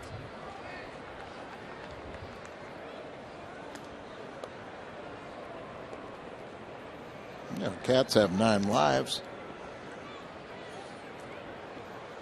I'm just picturing the best Emmy Award winning interview ever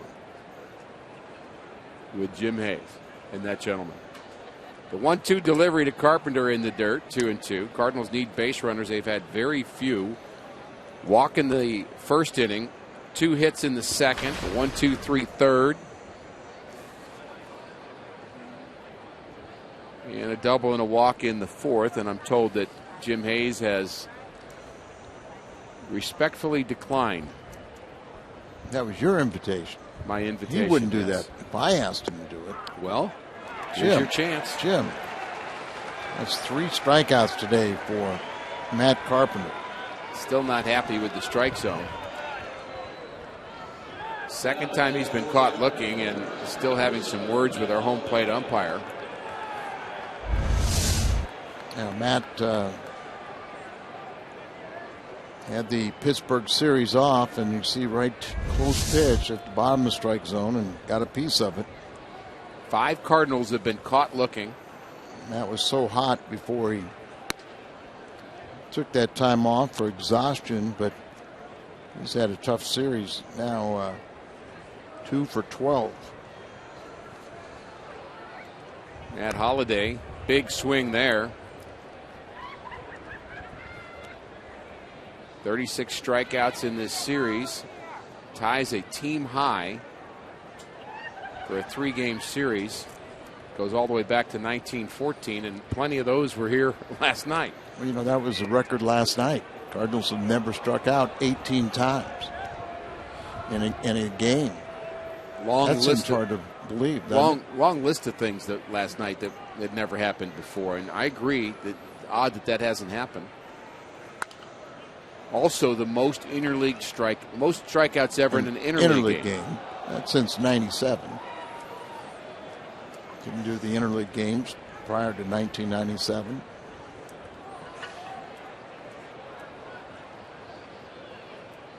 The 2-2 to Holliday. Fly ball to center field. Again, Bourne playing the sun. 2 outs for the Cardinals here in the 6th inning. What's on tap? As always, brought to you by Budweiser. Carlos Martinez will be looking for victory number 4 tomorrow. Coverage beginning at 6:30 on Fox Sports Midwest as the Cardinals host the Detroit Tigers. Shane Green for the Tigers. Tyler Lyons against David Price on Saturday, and then Lance Lynn against Alfredo Simon, former Cincinnati Red, who's off to a good start with Detroit. Simon had that kind of start a couple years ago.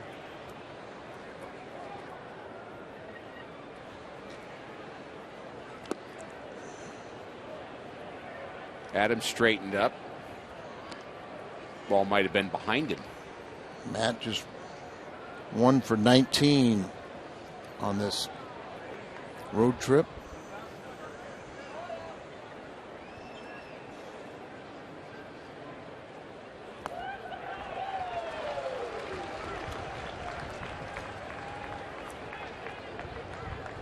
And when you're struggling, it seems like it's always 0-2 or 1-2. Yep.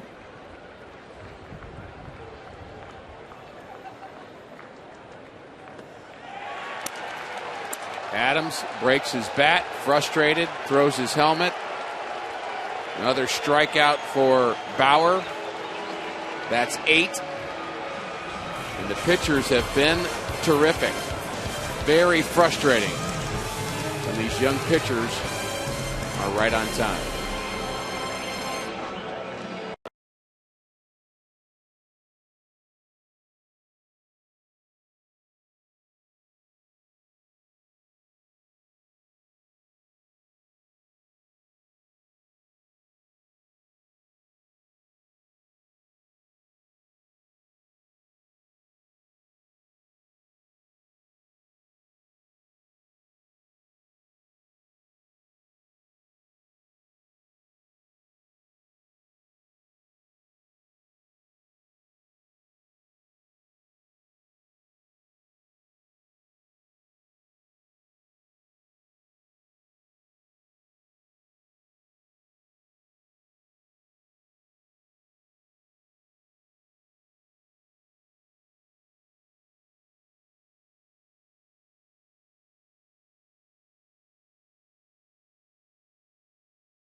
Cardinals pitching staff has not allowed very many home runs. In fact, only the Washington Nationals with fewer home runs per 9 innings.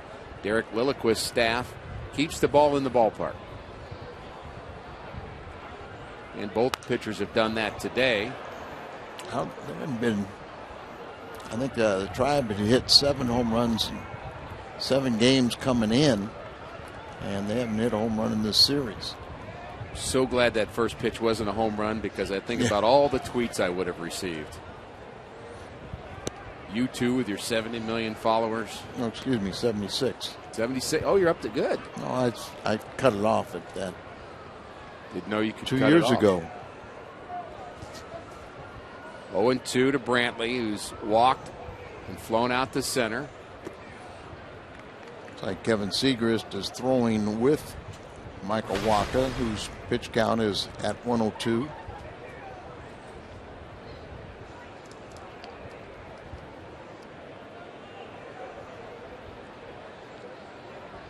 And the delivery is hit hard to right field. Back goes Hayward, and this ball is gone.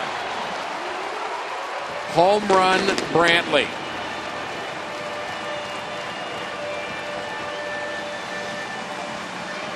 Only the 3rd home run that Wacha has allowed this year.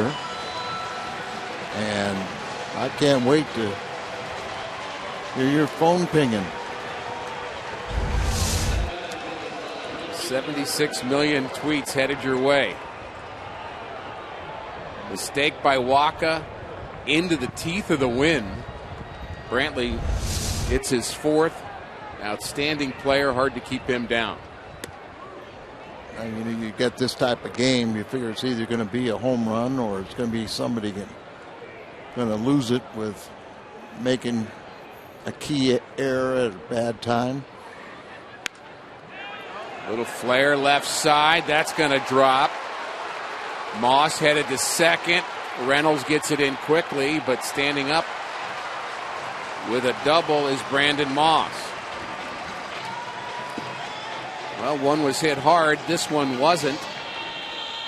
But trouble for Michael Wacha here in the 6th. Down and in. He doesn't turn on it, kind of inside outs, and just flares it to the opposite field. And that looks like it's it. I mentioned Segrist had started with Waka, and he can't get it out here in the fifth, and that'll be it, possibly. Segrist is making his way in, so I hope Mike has made the move. Otherwise, he's got 2 pitchers on the mound, but Waka does leave. Really a good performance by Michael Waka. Trevor Bauer has been a bit better, and our Chevy call to the bullpen is the hard-throwing left-hander, Kevin Segrist.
Kevin Segrist, 18th appearance for him. The low ERA, 1.23. Strikeouts, more than 1 per inning for Segrist. Working on his changeup or his Hyundai pitch arsenal this season now. The off-speed pitch is a lot better for Kevin Segrist. Yeah, I think he's healthy.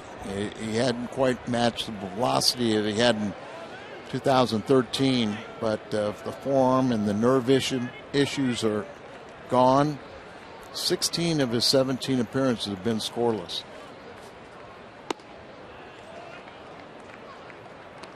Misses on the first delivery to Lonnie Chisenhall. And you knew Segrist would be a key player in this series. Still early in this game. A lot of left-handers. Waka's afternoon is through. Still responsible for that runner at second base. Can't be the winner. But Waka, after throwing 59 pitches in the first 2 innings, was able to eat up some innings as he goes 5+. Allows just 5 hits, 2 walks, 7 strikeouts, and the 1 home run, and responsible for the runner out at second. There's a bunt back to Segrist, maybe a play at third, and they get him. Nicely done. Again, the bunt doesn't work for the Indians, and Segrist handles it well. Perfect throw to third to get Moss.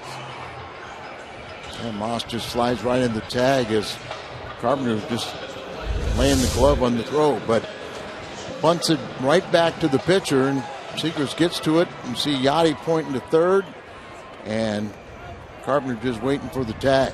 So twice they've lost a runner. One after he had rounded third and trying to go home, and this one trying to get to third. So Chisenhall the runner at first. Swisher will turn around and bat right-handed against Segrist. And Al, I've done a quick count here. 24 tweets I've received blaming me for the Brantley home run. I'm not sure of your 76 million people. I have you not checked yet? No, I checked. None? And none. I had looked like it was 1,000,002 that were blaming you. Well, one of the 23 has officially suspended me for the rest of the game, Al. So you're on. You're lucky. I'm not sure if he has the power to do that, but he's trying. We understand the frustration. Thought you could do it the other way. It's a little known secret that we have very little control of what goes on the field. And I would say none. Siegrist has his sign. Jams Swisher, fouls it back. Ricky, our win and loss total stopped going up or down a long time ago. I agree.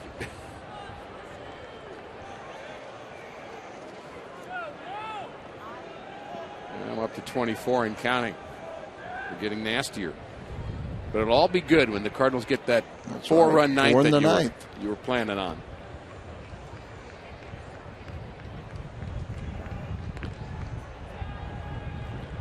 Cardinals have been very frustrated on the offensive side. Certainly they were last night by Corey Kluber, but Trevor Bauer piling up the strikeouts. You saw Matt Adams slam his bat, Matt Carpenter argue with the umpire. There's some frustration building, I think. Well, the Cardinals, they got through with that 20 games played in 20 days, had the off day Monday, but now they're in another tough stretch of 16 straight games. Snap throw. And that's one of the things that all spring training, Mike Matheny, Derek Lilliquist got Siegrist along with others to try and quicken up the move, change the pace, don't let guys steal off them. Tall guys like Siegrist, a lot of times they're slow to the plate.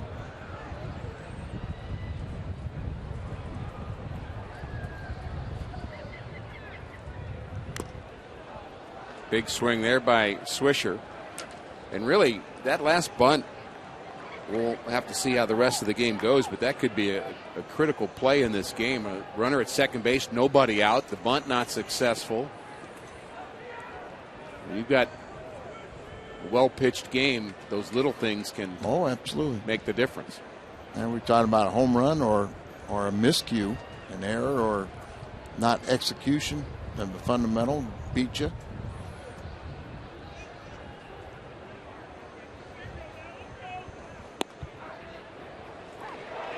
And there is a strike at the knees. Swisher again does not like the call. He's been caught looking for the second time. Strikes out 3 times here this afternoon. Join the Rams at the annual Coach Fisher and Friends softball game. That's going to be Sunday, June 7th at T.R. Hughes Ballpark, home of the River City Rascals.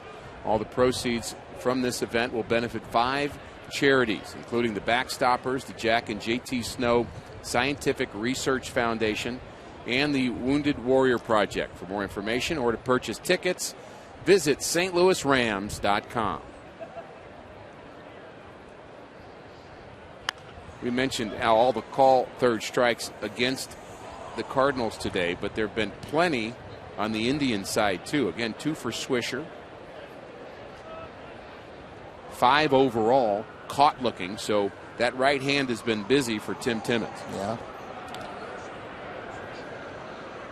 Not sure, but Siegrist may be developing a blister problem. That wouldn't be good.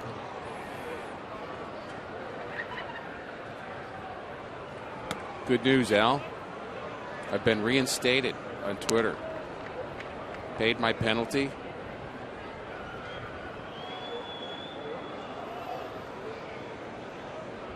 Nice going. So I guess we're okay.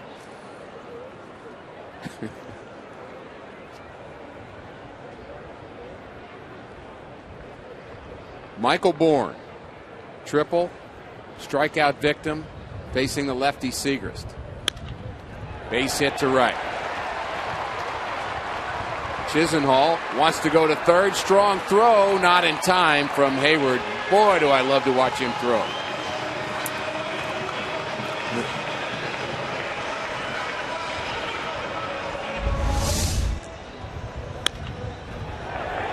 Sees the ball go through on the right side, made his mind up he's going to go to third, and watch Hayward as he kind of took his time and really wound up and gunned it over there. So the bunt doesn't work. The Indians can't add on yet to their lead. Roberto Perez hits with 2 outs. Runners at first and third. Again, the only right-handed, pure right-handed bat in the lineup. And there's a strike. Had about a blister or something, but you can see some blood on his pants, in his left pocket. Oh, it's right there on his thumb, so that's okay. It's not, developing a blister, on a fingertip or something would be troublesome. He might have cut the thumb. They're talking about it right now. You can see it. But it looked like it was on the top of the thumb, behind the first knuckle. You'll see that. You'll see that from time to time on the glove hand too. Sometimes the way the glove rubs for a left-hander, your right hand, you'll see little cuts there, and I've certainly experienced those. But hard to imagine where that cut came from in that position for Siegerst on his left hand, and they're going to talk about it some more and look at it. And I think the key here too is just to kind of maybe get past it so he's not thinking about it too much. Right, and you'll just see it. It's on the top of the thumb. He might have nicked it.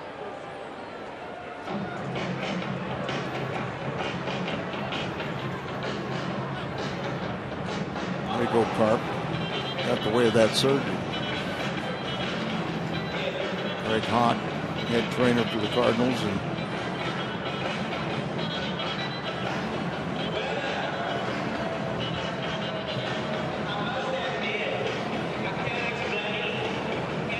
it's interesting. We don't really delve into this very often, but pitchers have to be very careful about how their nails are groomed, because when you pitch, you're putting a lot of stress on your fingertips when you throw, and blisters can form. If your nail's kind of too long, it can rub against another finger and perhaps put a slight cut in it. But where that is on the thumb, that doesn't explain that. Yeah, it might have done it just doing something in a hotel room or whatever. Just nicked it and on the top of the thumb, and so it's not anything. There you get a better look at it.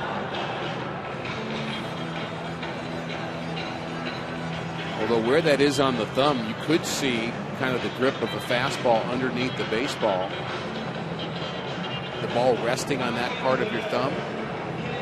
I could see that perhaps rubbing a bit. Now let's hope Kevin Siegerst can just get past it and get this important out here. Could be a key situation in this game. 1-0 Cleveland in the 6th.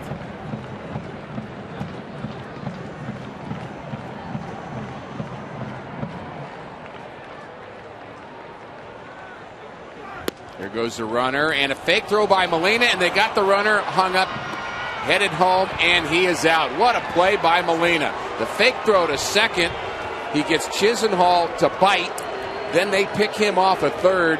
That was handled perfectly by the Gold Glover, Yadier Molina. That's how you stop a rally. 1-0 after 6.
Cardinals take on the Dodgers, and by sprucing up your yard, Friday, May 29th, 25,000 fans, 16 and older, will take home a Whitey Herzog Garden Gnome.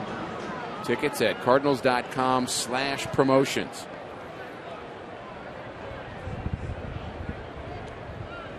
It's the Gateway Honda home run inning. If a Cardinals player hits a home run, the Gateway Honda dealers will donate $1,000 to the Make-A-Wish Foundation. And one more base running blunder to tally for the Indians. See if how Trevor Bauer can handle this, if he doesn't get frustrated with the running mistakes. Really, Cleveland left a lot of runners on base yesterday, too, despite the great pitching performance by Kluber. That game should have been a bigger number than it was, ended up just 2-0. Yeah, and I think we had 11 left on. Couldn't break it open. Al, do we have a stat somewhere that Trevor Bauer never gives up a home run in the 7th inning or something like that we could say? He's given up 3 home runs, and he's given up a home run in each of his last 3 starts. Reynolds, big swing there, comes up empty, 2-2. Reynolds having a nice day offensively. 92 pitches now for Bauer.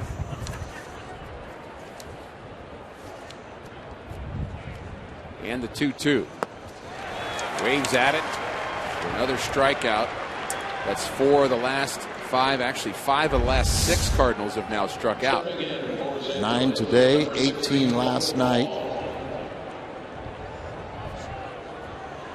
Cardinals over the last couple years have not been a strikeout team, but they've had a couple of rough days here in Cleveland. 38 strikeouts now in this series, which is a team high.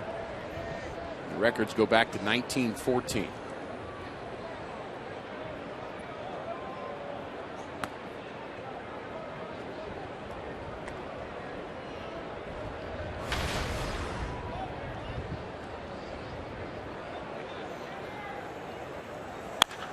Base hit to right for Colton Wong. He turned on that pitch. Been swinging the bat well with a little authority. Lined out in that 2nd inning. He's hit a couple of balls foul hard today, so he's swinging well and finally gets a hit. And now it's appropriate for Jason. After Molina, you get a 2-run shot.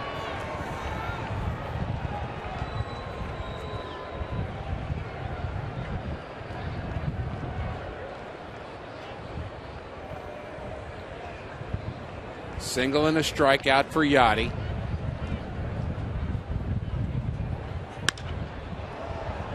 Fly ball into center field.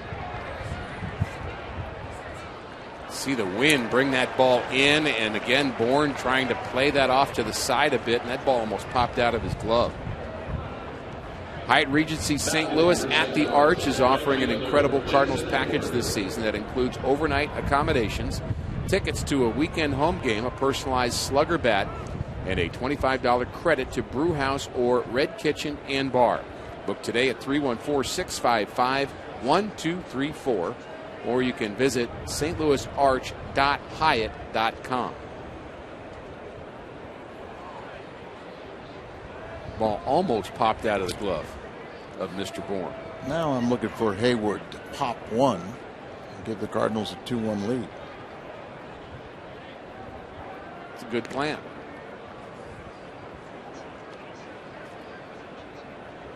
For his last 10, 14 for 20 on the trip. Looking for his 3rd home run of the year.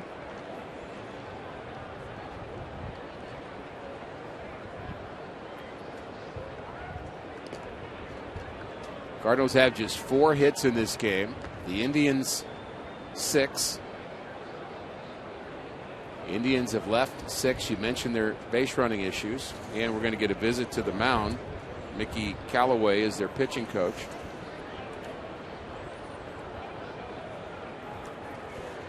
They got activity in their bullpen, so let their relievers have a chance to catch up. 96 pitches, so he's nearing his end. And if we could get through this 7th inning, I'm sure Terry Francona will be very happy with his young right-hander. Cardinals are looking to knock him out here. Bauer had a career-high strikeouts of 10 a year ago. Came in July.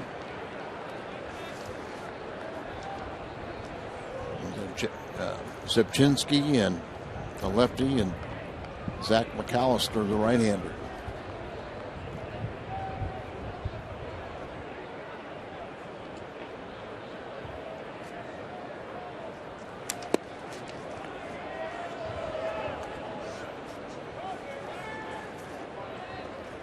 Bauer actually added to that his first start of the season this year, had an 11 strikeout performance against the Houston Astros, who've been a surprise team in baseball. 1-0 the count to Hayward. Snap throw to first, not in time on Colton Wong. Cardinals running out of chances here, batting in the 7th, trying to figure out Trevor Bauer.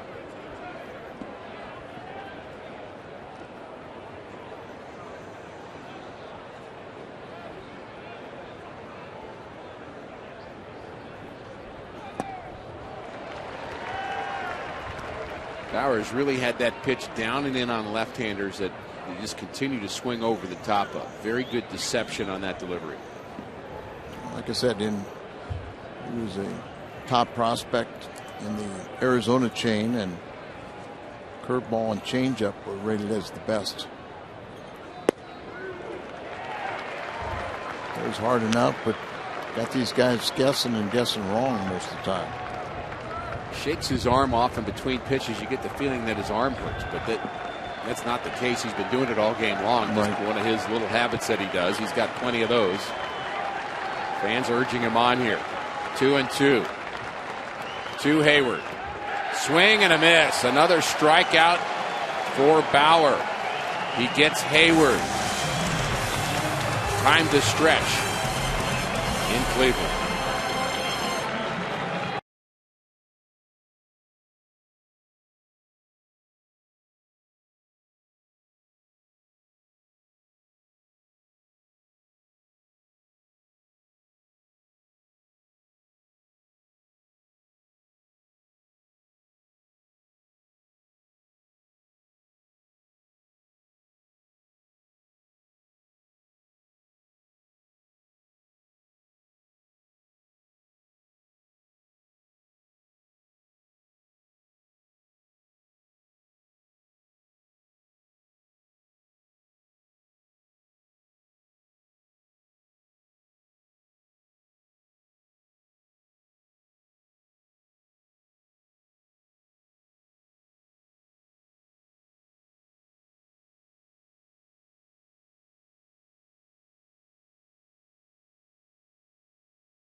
Good pitching here this afternoon at Progressive Field. Michael Wacha, 5 innings, gave up the Brantley home run to lead off the 6th. That's your only scoring. Bauer, 10 punch-outs for Cleveland. Mark Reynolds has had a nice day offensively, and Kevin Segrist in relief will face 8-9-1 for the Indians.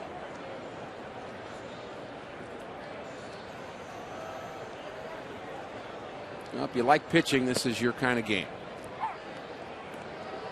I like pitching. Some do, some don't. Game like this, you know, one swing of the bat could change the outcome. You know, every play is magnified.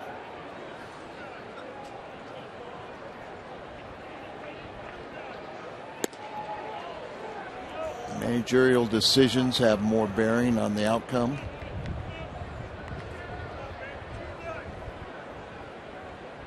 Michael Brantley, his home run, the difference. Very good young player. Runs well, throws well. Whole package. Big swing by Perez and another strikeout. Plenty of those here this afternoon. Time to look at our DraftKings players to watch update. Best winning percentage among National League starters: Michael Wacha, Zach Greinke, James Shields, and Bartolo Colon. Colon, the only 6-game winner in the National League. So Wacha won't be able to join him. He's on the hook here in the 7th. Wacha's ERA actually dropped 0.03 of a point. It's down now to 2.06. Pitched well. 5 hits, 5 innings. Well, you know, and got that early pitch count up, 59 pitches after 2 innings, but he got through 5.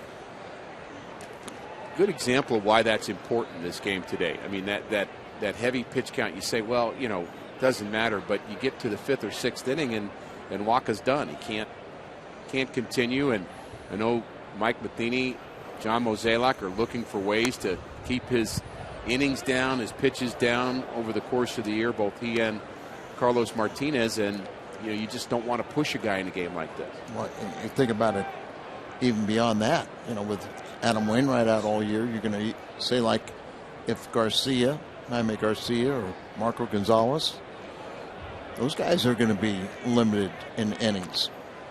Garcia headed to Double-A to pitch in a rehab assignment there for the Springfield Cardinals.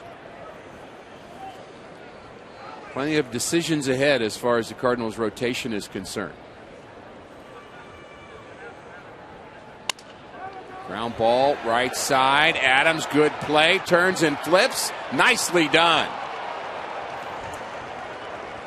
Outstanding play by Adams and Segrist covering.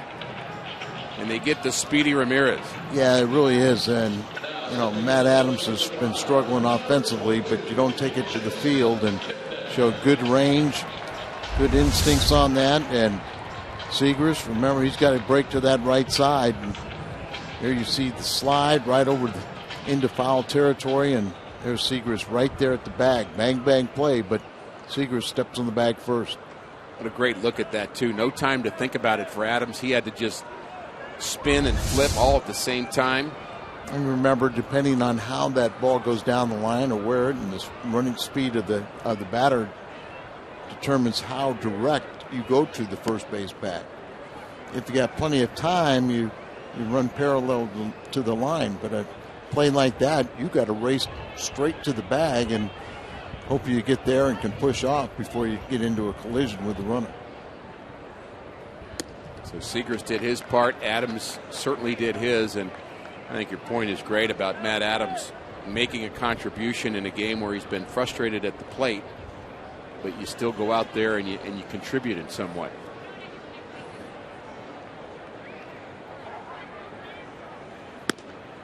Some games it's easy to go out there and play defense when you're having a good offensive day, but when you're having a frustrating day, you got to make sure you can separate it and don't take those frustrations out in the field and compound it.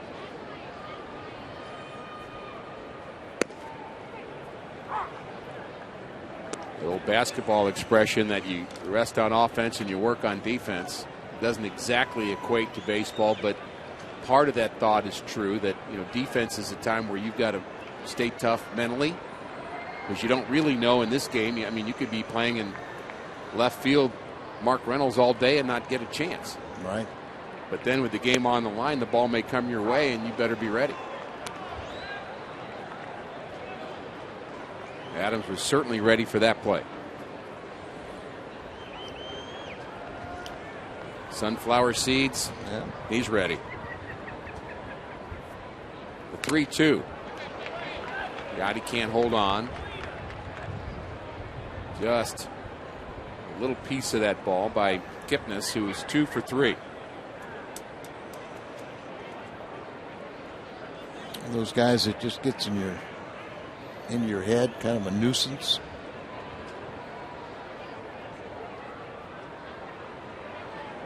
Three-two pitch fouled off. When you're a nuisance, that's what you do with a 3-2 pitch. Spoil it. Dykstra and Backman. You respect them when you're teammates and you respect their ability, but just guys that kind of rub you wrong. Another 3-2 delivery, just misses the outside corner. 2-out walk to Kipnis, and we'll see Carlos Santana here in the 7th.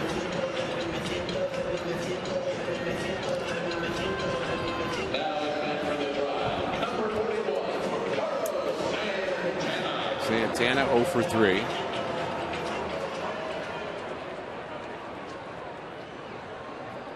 We've had 19 strikeouts overall in this game already, and we're still in the bottom of the 7th.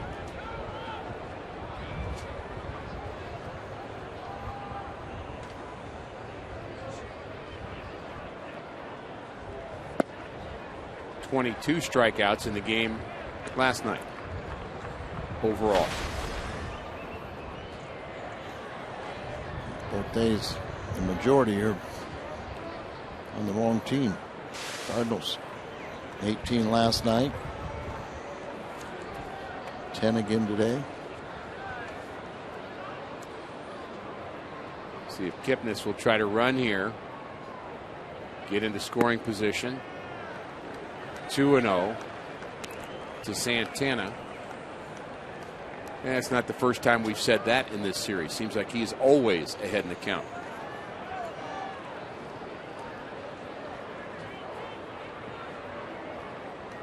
Second inning of work for Kevin Segrist. He replaced Michael Wacha in the 6th. Stranded a runner. Trying to work out of the 7th, allowing a 2-out walk. So you get the workload for Segrist here, and how many days does he have to rest? Not available for at least tomorrow, maybe a couple days.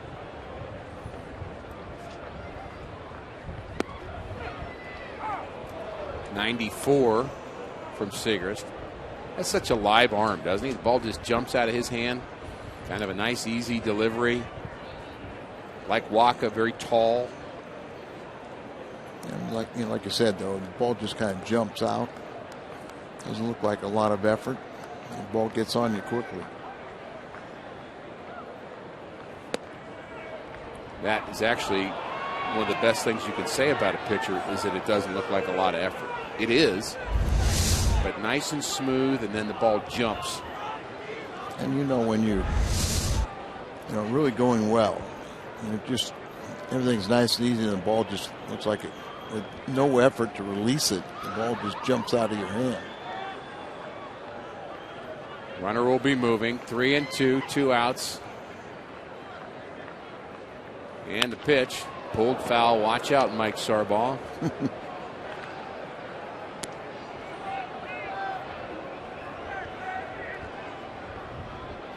Saw a line drive right back at Randy Choate here last night. Boy, you always got to be on your toes, don't you? Coach, player, fan.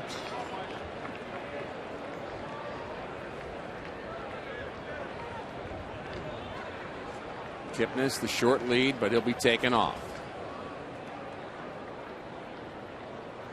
And the pitch popped up. Shallow center field. Borges coming in, and makes the play.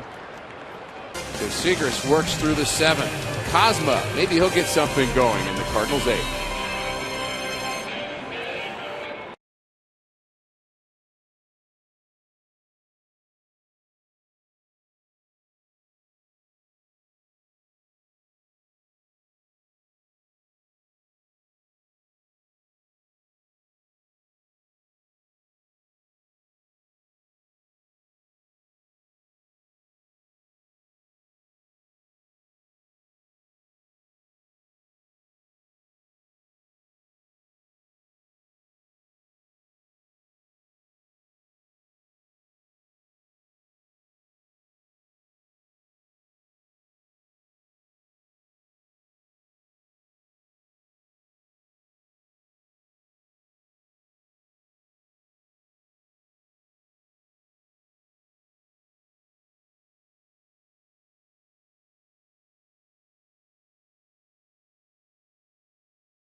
Welcome back to Cardinals baseball on Fox Sports Midwest. Let's go to Pat Paris. He's in our studio, and Pat has a Bommarito sports update.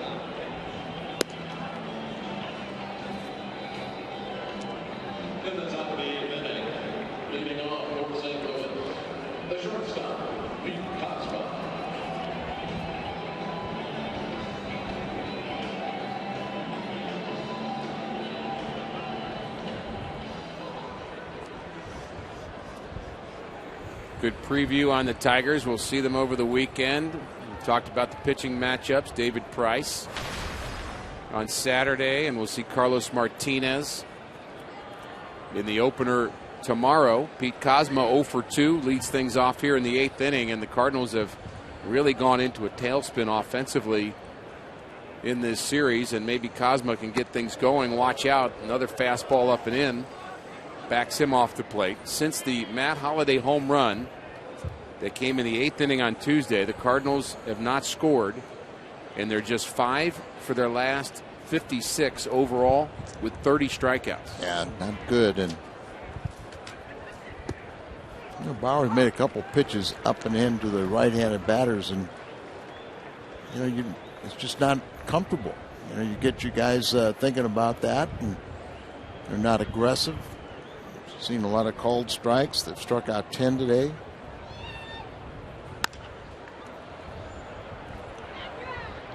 Should get out of play, and does.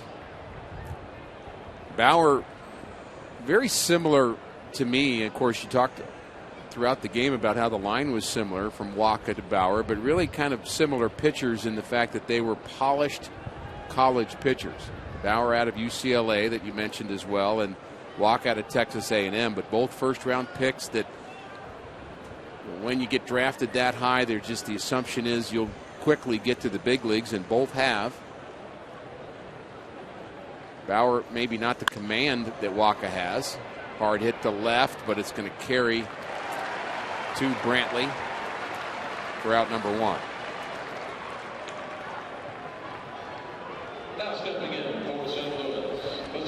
105 pitches for Bauer.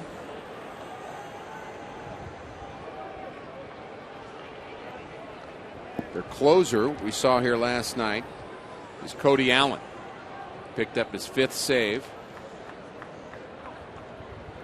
5 out of 6, but he had his struggles this year. Hit a 1-2-3 ninth here last night, including a strikeout. Hard thrower, as most closers are. But here, Terry Francona's getting what he needs from starters. 8 innings last night. Here Bauer's pitching in the 8th inning. Saved that bullpen. Pop fly. I think Al Roboski's going to catch this one right below us.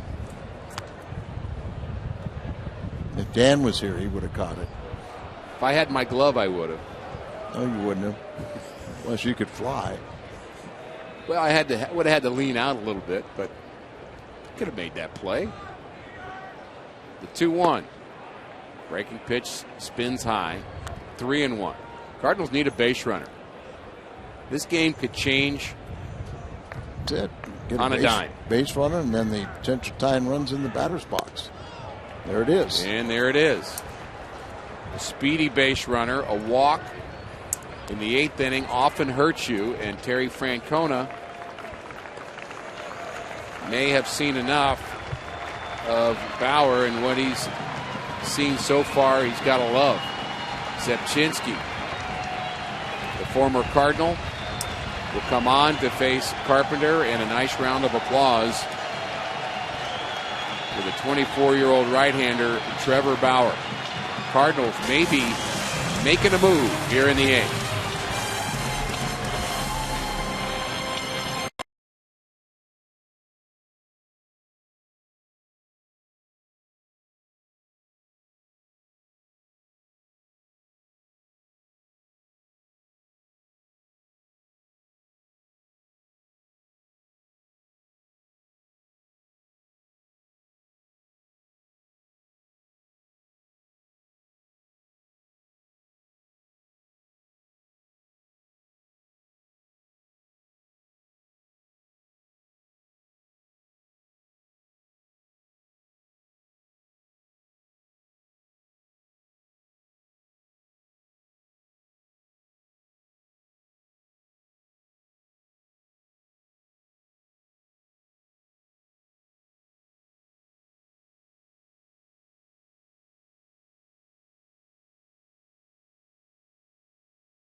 Authority of the St. Louis Cardinals and may not be reproduced or retransmitted in any form, and the accounts and descriptions of this game may not be disseminated without the express written consent of the St. Louis Cardinals.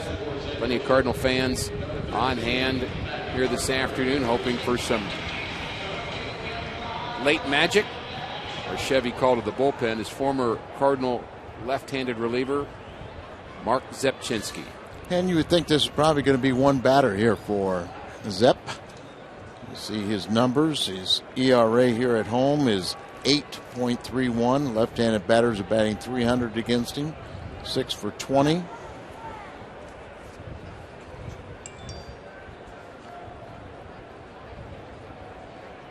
Borges the runner at first. First pitch is a strike on the inside corner to Matt Carpenter, who's had a rough day so far. He's 0 for 3 with 3 strikeouts. But Carpenter, you just don't count him out. There we go. Zepchinski is not allowed a home run to a left-handed batter during his time here in Cleveland, in 140 at bats. I like it, Al. Let's go. Let's see you working. He got quite a roll last season, Zepchinski. From July 26th on, his ERA was 0.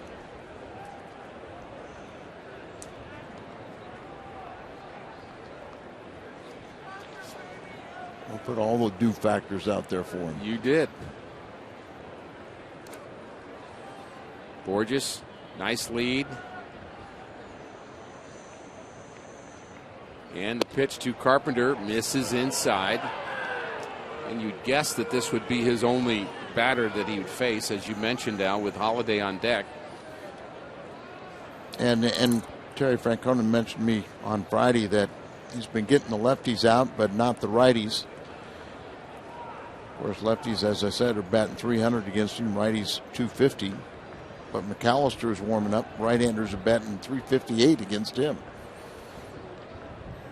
The 2-1 to Carpenter. Well hit, right center field. Back goes Bourne to the track, to the wall. And this ball is gone. Home run, Matt Carpenter. Told you he had given up a home run until Carpenter hit one. See if we get credit for that one. Just like that. This game turns on a dime. A walk to Borges.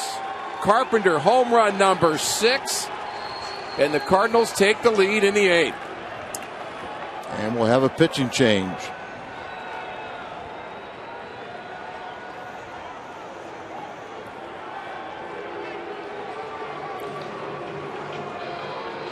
So the Cardinals get to Zepchinski.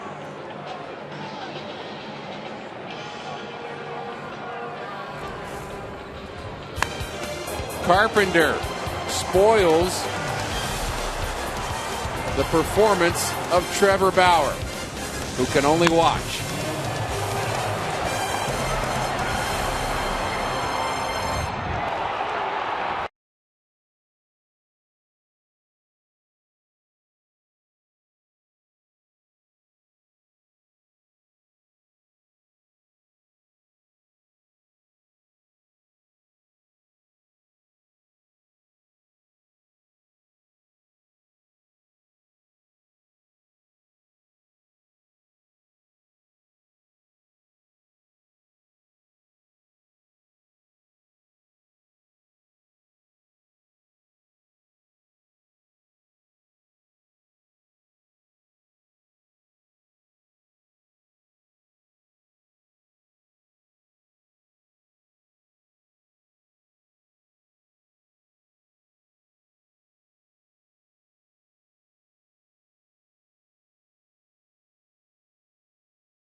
home run here in the 8th inning. Bourne gives it the effort. How close?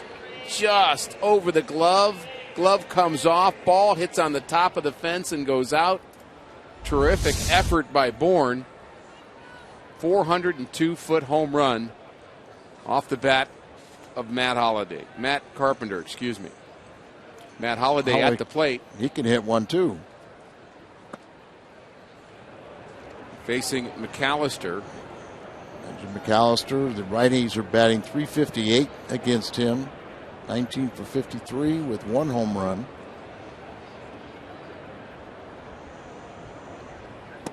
Cardinals have had such a great ability to come back in games this year.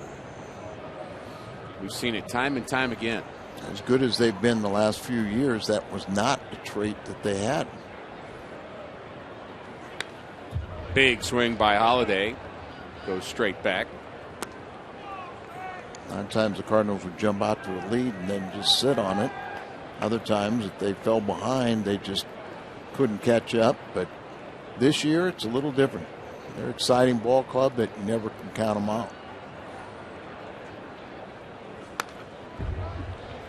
Holliday seems like he's right on this right-hander, Zach McAllister. A couple of good swings.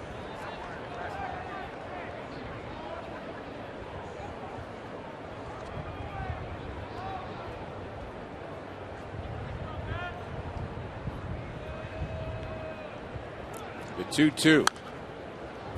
A little late on that delivery. Well, we mentioned that Carpenter, Al, has the ability, even when he's having a bad day, to have that big at-bat late in the game. He was having a bad day.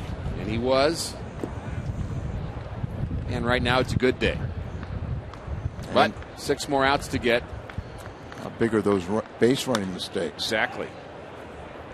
Good point. Indians have left 7 runners on base. They've run into a couple of outs. Really bunting. If they would have bunted better, they'd be winning this ball game. Yeah. That's what you love about a close game, that, as you said, every at bat is so meaningful. Bauer.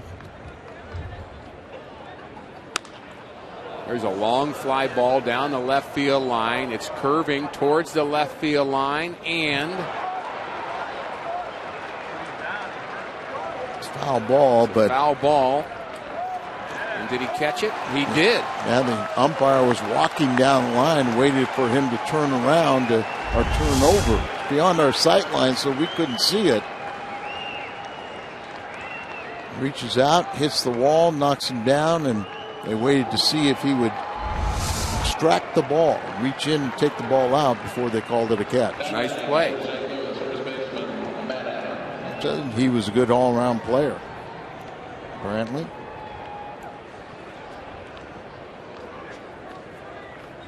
So 2 outs for the Cardinals in the 8th. And Matt Adams. Boy, it'd be nice to get him hot again. Just seems like his base isn't right now. He's moving a little bit too much with his lower half, a little uncomfortable at the plate. But, when he's right, he can do big things. But 0 for 3 here this afternoon. 0 for 3 with a couple strikeouts. And like at times, he's expanded his zone. He's chasing off-speed pitches. With one swing of the bat, and he could turn all that negativity around with pluses.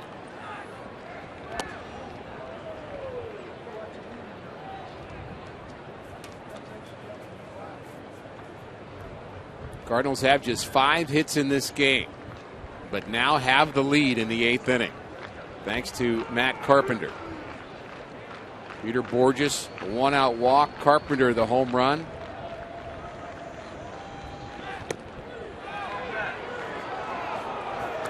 Interesting thing for Mike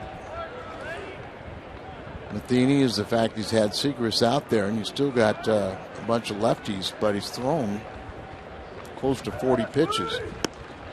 So Schote is warming up. Adams strikes out for the third time, but the damage is done. Matt Carpenter, two-run shot, 2-1 St. Louis.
Cardinals baseball on Fox Sports Midwest is brought to you by Budweiser. Still brewed the hard way. This Bud's for you. Cleveland, Ohio. Rubber game of the series. Interleague play. The Indians and St. Louis. A 2-1 Cardinals lead thanks to Matt Carpenter. Things didn't start out too well for Matt. 3 strikeouts. He's caught looking in the first. Strikes out again in the third. In the 6th inning, he's caught looking there, but then when he comes up in the 8th inning, he has something for Mark Zepchinski. And that's something, a 402-foot home run just over the glove of Michael Bourne in center. 2-1 St. Louis. Now you got to preserve the lead. 6 big outs to get, and Randy Schote threw a season-high inning and 2/3 last night. He leads the Major League left-handed pitchers in games since 2009. This will be his 422nd appearance since 2009.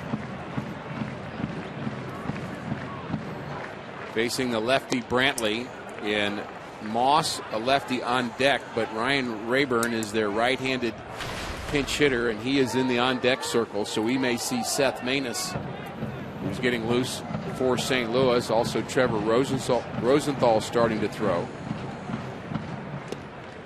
But this is the key man right now for Choate, who's now 2-0 on Brantley. Brantley homered in the 6th to start the scoring. And there hasn't been very much of that.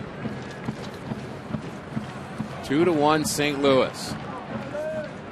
Brantley's hitting .361 against left-handed pitching.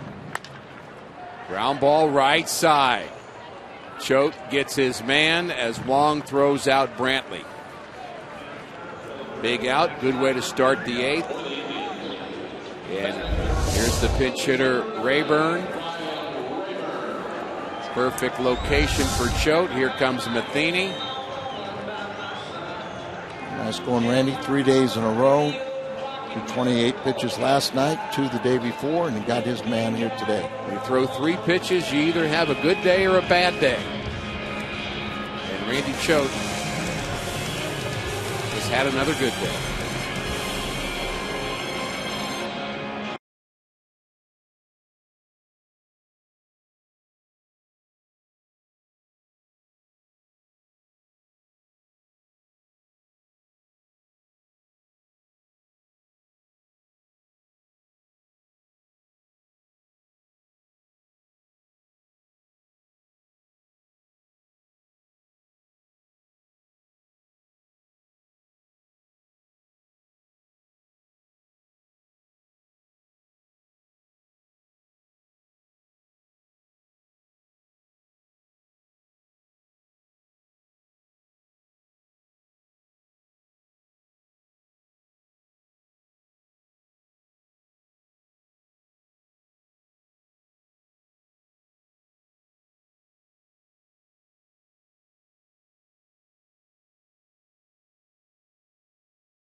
Lady somehow got a baseball, and she's telling everybody about it.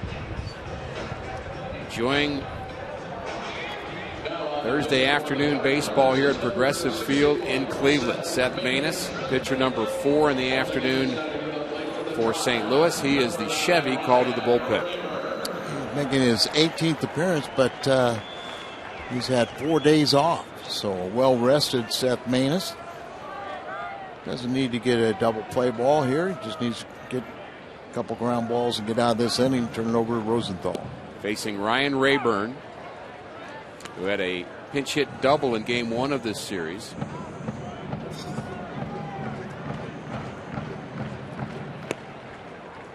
And the sinker misses for a ball. Sinker, slider, changeup from Seth Maness, and he works quickly. To Hopper. Carpenter throws out Rayburn. 2 outs here in the Indians' 8th.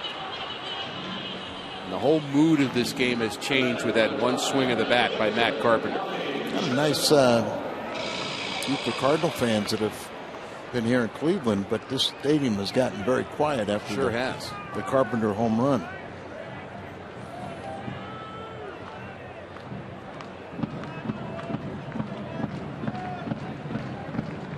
Carpenter guarding the line at third. Strike 1 from Maness. We got word on the Marco Gonzalez start. 4 innings, 7 hits, 7 runs. Ball pulled into the right field corner. It's fair. Hayward's going to show off his arm, but Chisenhall has good enough speed that he's on second with a 2-out double. Do you bring in Rosenthal for a 4-out save, or do you stay with Maness? That ball down the right field corner was only fair by about 2 feet, and he's out there in scoring position, and it looks like we will go to Rosenthal. Matheny on his way out. All the infielders converge. And he takes the baseball. Maness out. The closer in. Looking for save number 12 here this afternoon.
Cardinal closer is Trevor Rosenthal. He's our Chevy call to the bullpen. Appearance for him here this afternoon, looking for save number 12. He hasn't pitched since May 8th, so most closers don't like that much time off. Al, I don't know if you were watching his warm-up tosses. Don't tell us. Yeah, I was. Not always an indicator of how your command's going to be. This ball hammered foul. Swisher has power. He struck out 3 times here this afternoon. just say he wasn't hitting the target, was it?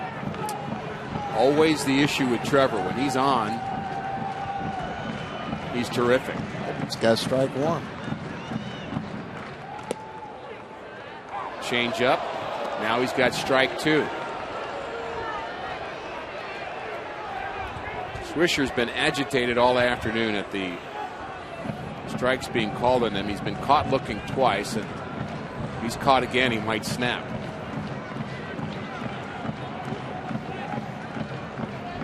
The game inside the game. I hope he gets called out. Here's the pitch. Fly ball down the left field line, slicing out of play.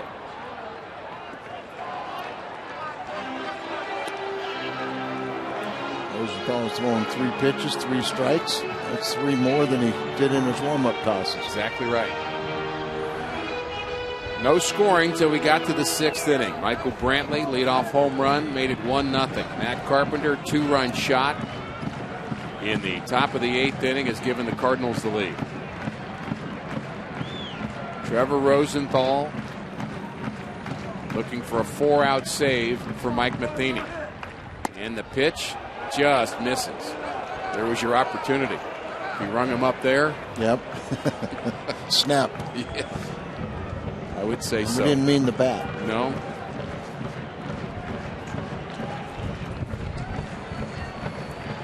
Richard's always been kind of a little bit free spirit, so he's got it in him. Tying run out at second base in Lonnie Chisenhall, and the Cardinals want to talk about signs perhaps here. I'll just go over and make sure that you're way ahead in the count. Don't make a mistake.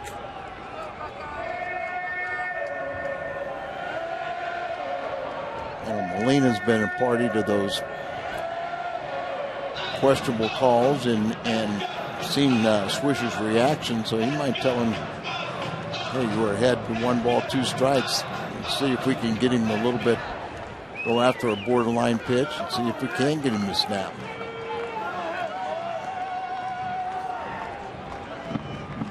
Conversation's over. Molina back behind the plate. Swisher has the opportunity to tie it here. Swing and a miss. Swisher strikes out Rosenthal. Gets out of the 8, strands a runner. Rough afternoon for Nick Swisher.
Thanks, Pat. Looking forward to the post game. You and Gary breaking down a very good ball game here this afternoon from Cleveland.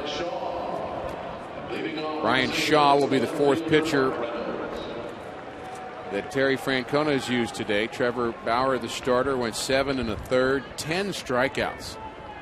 And his only flaw, the walk with one out to Peter Borges. Zepchinski came on and gave up the home run to Matt Carpenter, and that's the difference in this game. 2-1 St. Louis. Mark Reynolds is 2 for 3.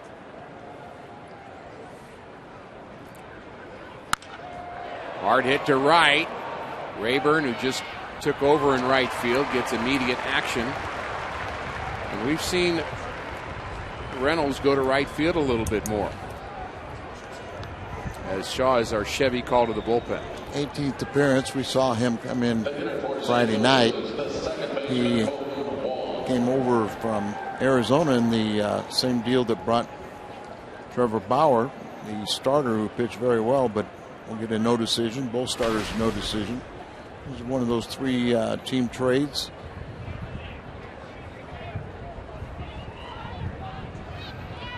A little insurance would be nice for the Cardinals here in the top of the 9th. Wong's 1 for 2. Snapped an 0 for 10 streak with his base hit in the 7th inning. Molina hits next.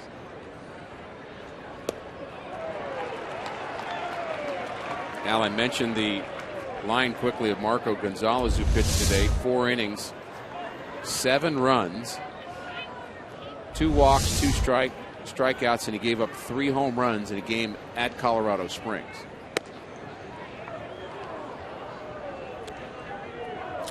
Well, we know how light the air can be there. Remember, he made his major league debut in Colorado because he's a native of Colorado, and they thought he could handle it there. But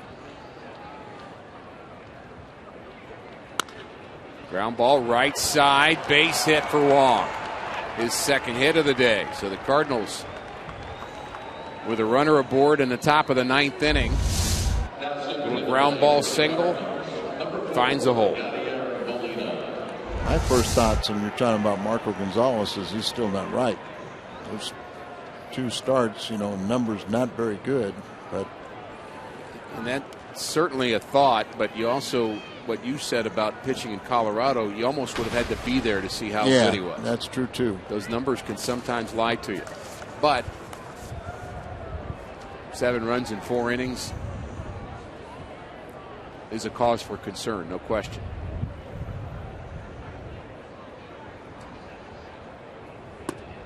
Well, they run Colton Wong, who was caught stealing on a play that was challenged by Terry Francona in the 4th inning. That was a big play in this game. Yep. Initially called safe and then overturned with the challenge. Got his lead.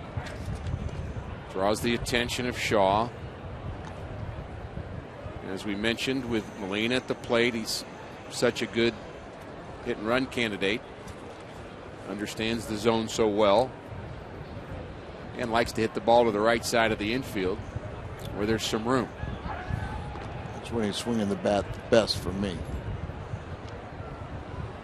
It's a lot of hits over there, doesn't it? A lot of hits over there. And watch the hand of Colton Wong get back.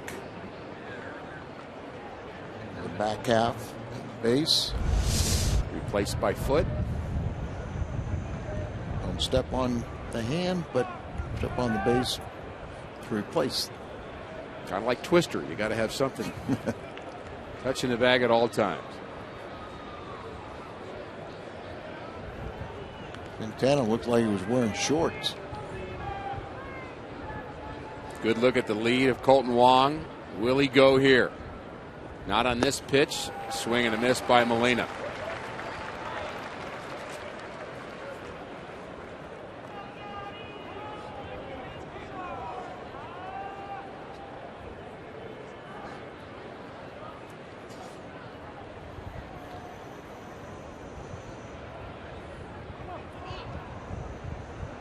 Colton was late getting his lead, but then he turned it into a walking lead, which got the attention of Shaw. Sometimes base stealer will take a one-way lead, a big lead, when he's not going. There goes Wong. Base hit to left from Molina. Wong headed to third. The hit and run works. And the Cardinals threatening here in the ninth for more. Sometimes you think the second baseman's going to be covering with a hit and run situation, right-handed batter. This time it was the shortstop, and Yachty just hits it to the vacated area at short. Pick the right way. Yeah, watch from there. Watch the shortstop break towards the second base bag and watch where the hit goes. Could have been a line drive double play. So Matheny sends the runner. It works. He's at third. Colton Wong. Jason Hayward now with an opportunity to extend the Cardinals' lead.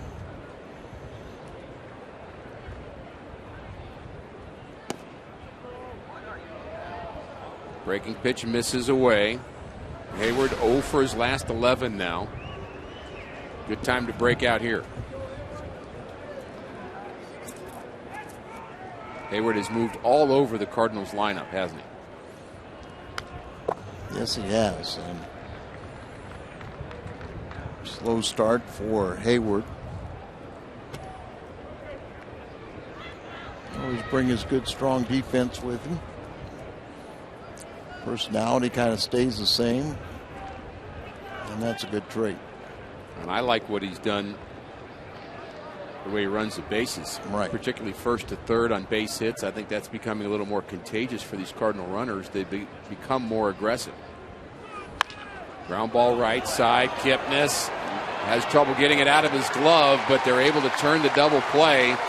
4-6-3 to get the speedy Hayward. Bottom of the ninth next.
Cardinals 1 run, 7 hits, no errors for the Indians. Trevor Rosenthal back out for the bottom of the ninth inning, trying to pick up his 12th save of the year, second in the National League.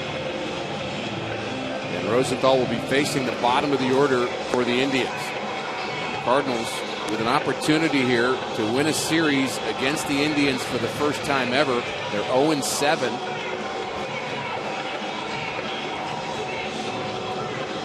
Carpenter, part of the reason why. His 2-run home run in the 8th inning gave him the lead. Good start from Michael Wacha.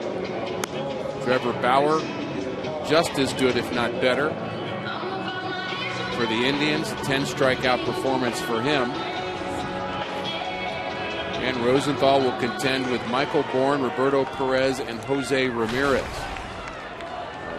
Terry Francona does have David Murphy available to pinch hit from the left side, and that's what we actually see in the on-deck circle right now. He'll hit for Perez. And here we go. Bottom of the ninth. First pitch. Fly ball left field. On the move is Reynolds, and he makes the play. How about that play? Pretty casual. Catching that one over his shoulder. Great effort earlier in this ball game on a foul ball, but here one looked like he's going for the gap and coming back towards him, and makes a very nice play. Disappointment of Bourne, who tripled and singled in this game, and he's showing some pop today too. So one quick out, now a quick strike on the pinch hitter David Murphy.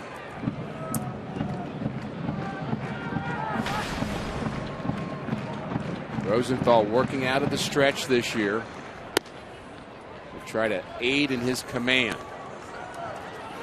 Simplify your mechanics a little bit. And you really should throw just as hard.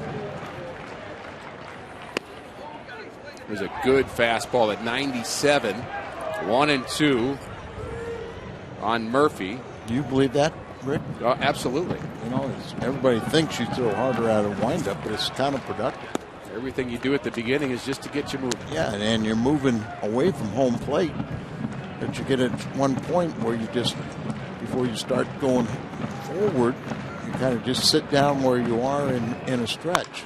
Ground ball right side, base hit. The Indians are not done yet. One out single puts Murphy aboard for Ramirez, and our Budweiser player of the game. Matt Carpenter, 2-run home run, came in the 8th inning. Zach Walters is going to pinch hit here. He's a switch hitter. We haven't seen him the entire series. He was acquired from the Nationals last year at the trade deadline for Cabrera.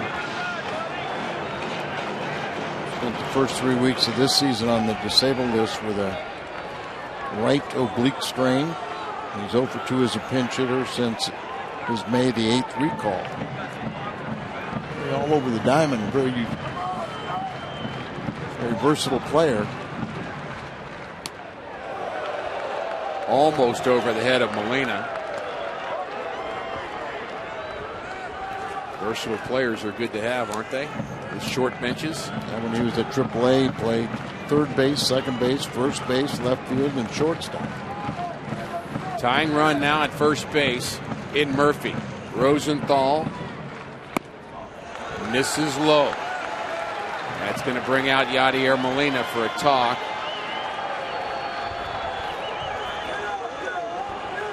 And all the infielders join him.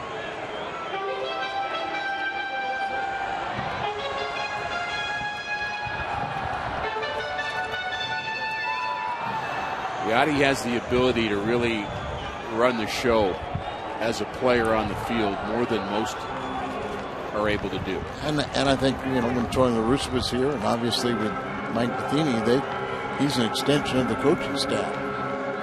And when he talks, everyone listens. Very, very good understanding of the game. A lot of experience behind the plate. Needed at moments like this. 2-0 pitch. Not even close, 3-0. And the beauty of having a reliever like a closer like Rosenthal is that, yeah, he can get a little wild and puts people on, but he can strike out two guys, end the game quickly. There's a strike on the corner, 97. Might have to use some roll weights on occasion, but the life of a closer, Al. You know so well. The 3-1 pitch. Swing and a miss. Big swing by Walters. Can Rosenthal come up with another one here?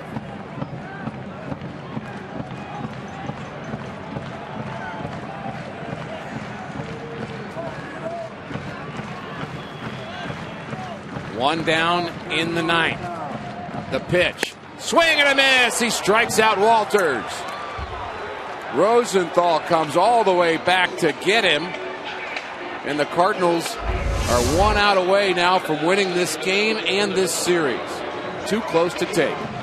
And just a real defensive swing. 0 for 9 now to start the season, Walters. But Kipnis is 2 for 3, and with a walk, it's 11 for 22 with a home run and 5 RBIs facing Cardinal pitching. Maybe the last guy you want to see in this situation. Maybe. Here, Brantley. Ball 1 to Kipnis.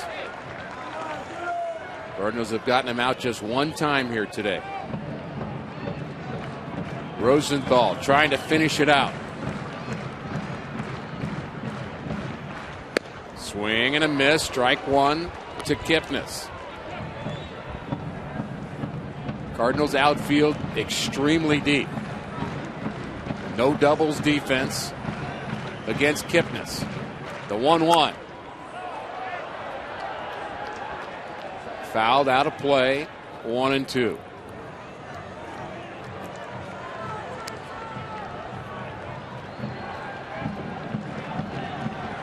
A terrific ball game here this afternoon.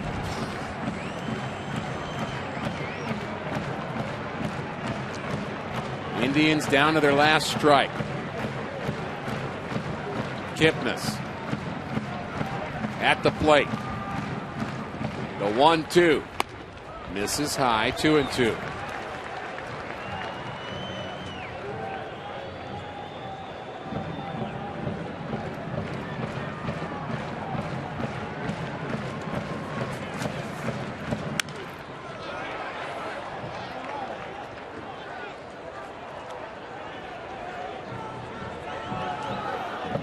Carpenter took the crowd out of this game. Rosenthal would like to keep him out. The 2-2. Swing and a miss. He strikes out Kipnis, and the Cardinals win this game and this series. Matt Carpenter, the big blow. Rosenthal finishes it off. First time in 8 tries they have beat the Tribe in a series. And it wasn't the easiest way to do it. I think they had 30 strikeouts the last 2 games, but they get the job done.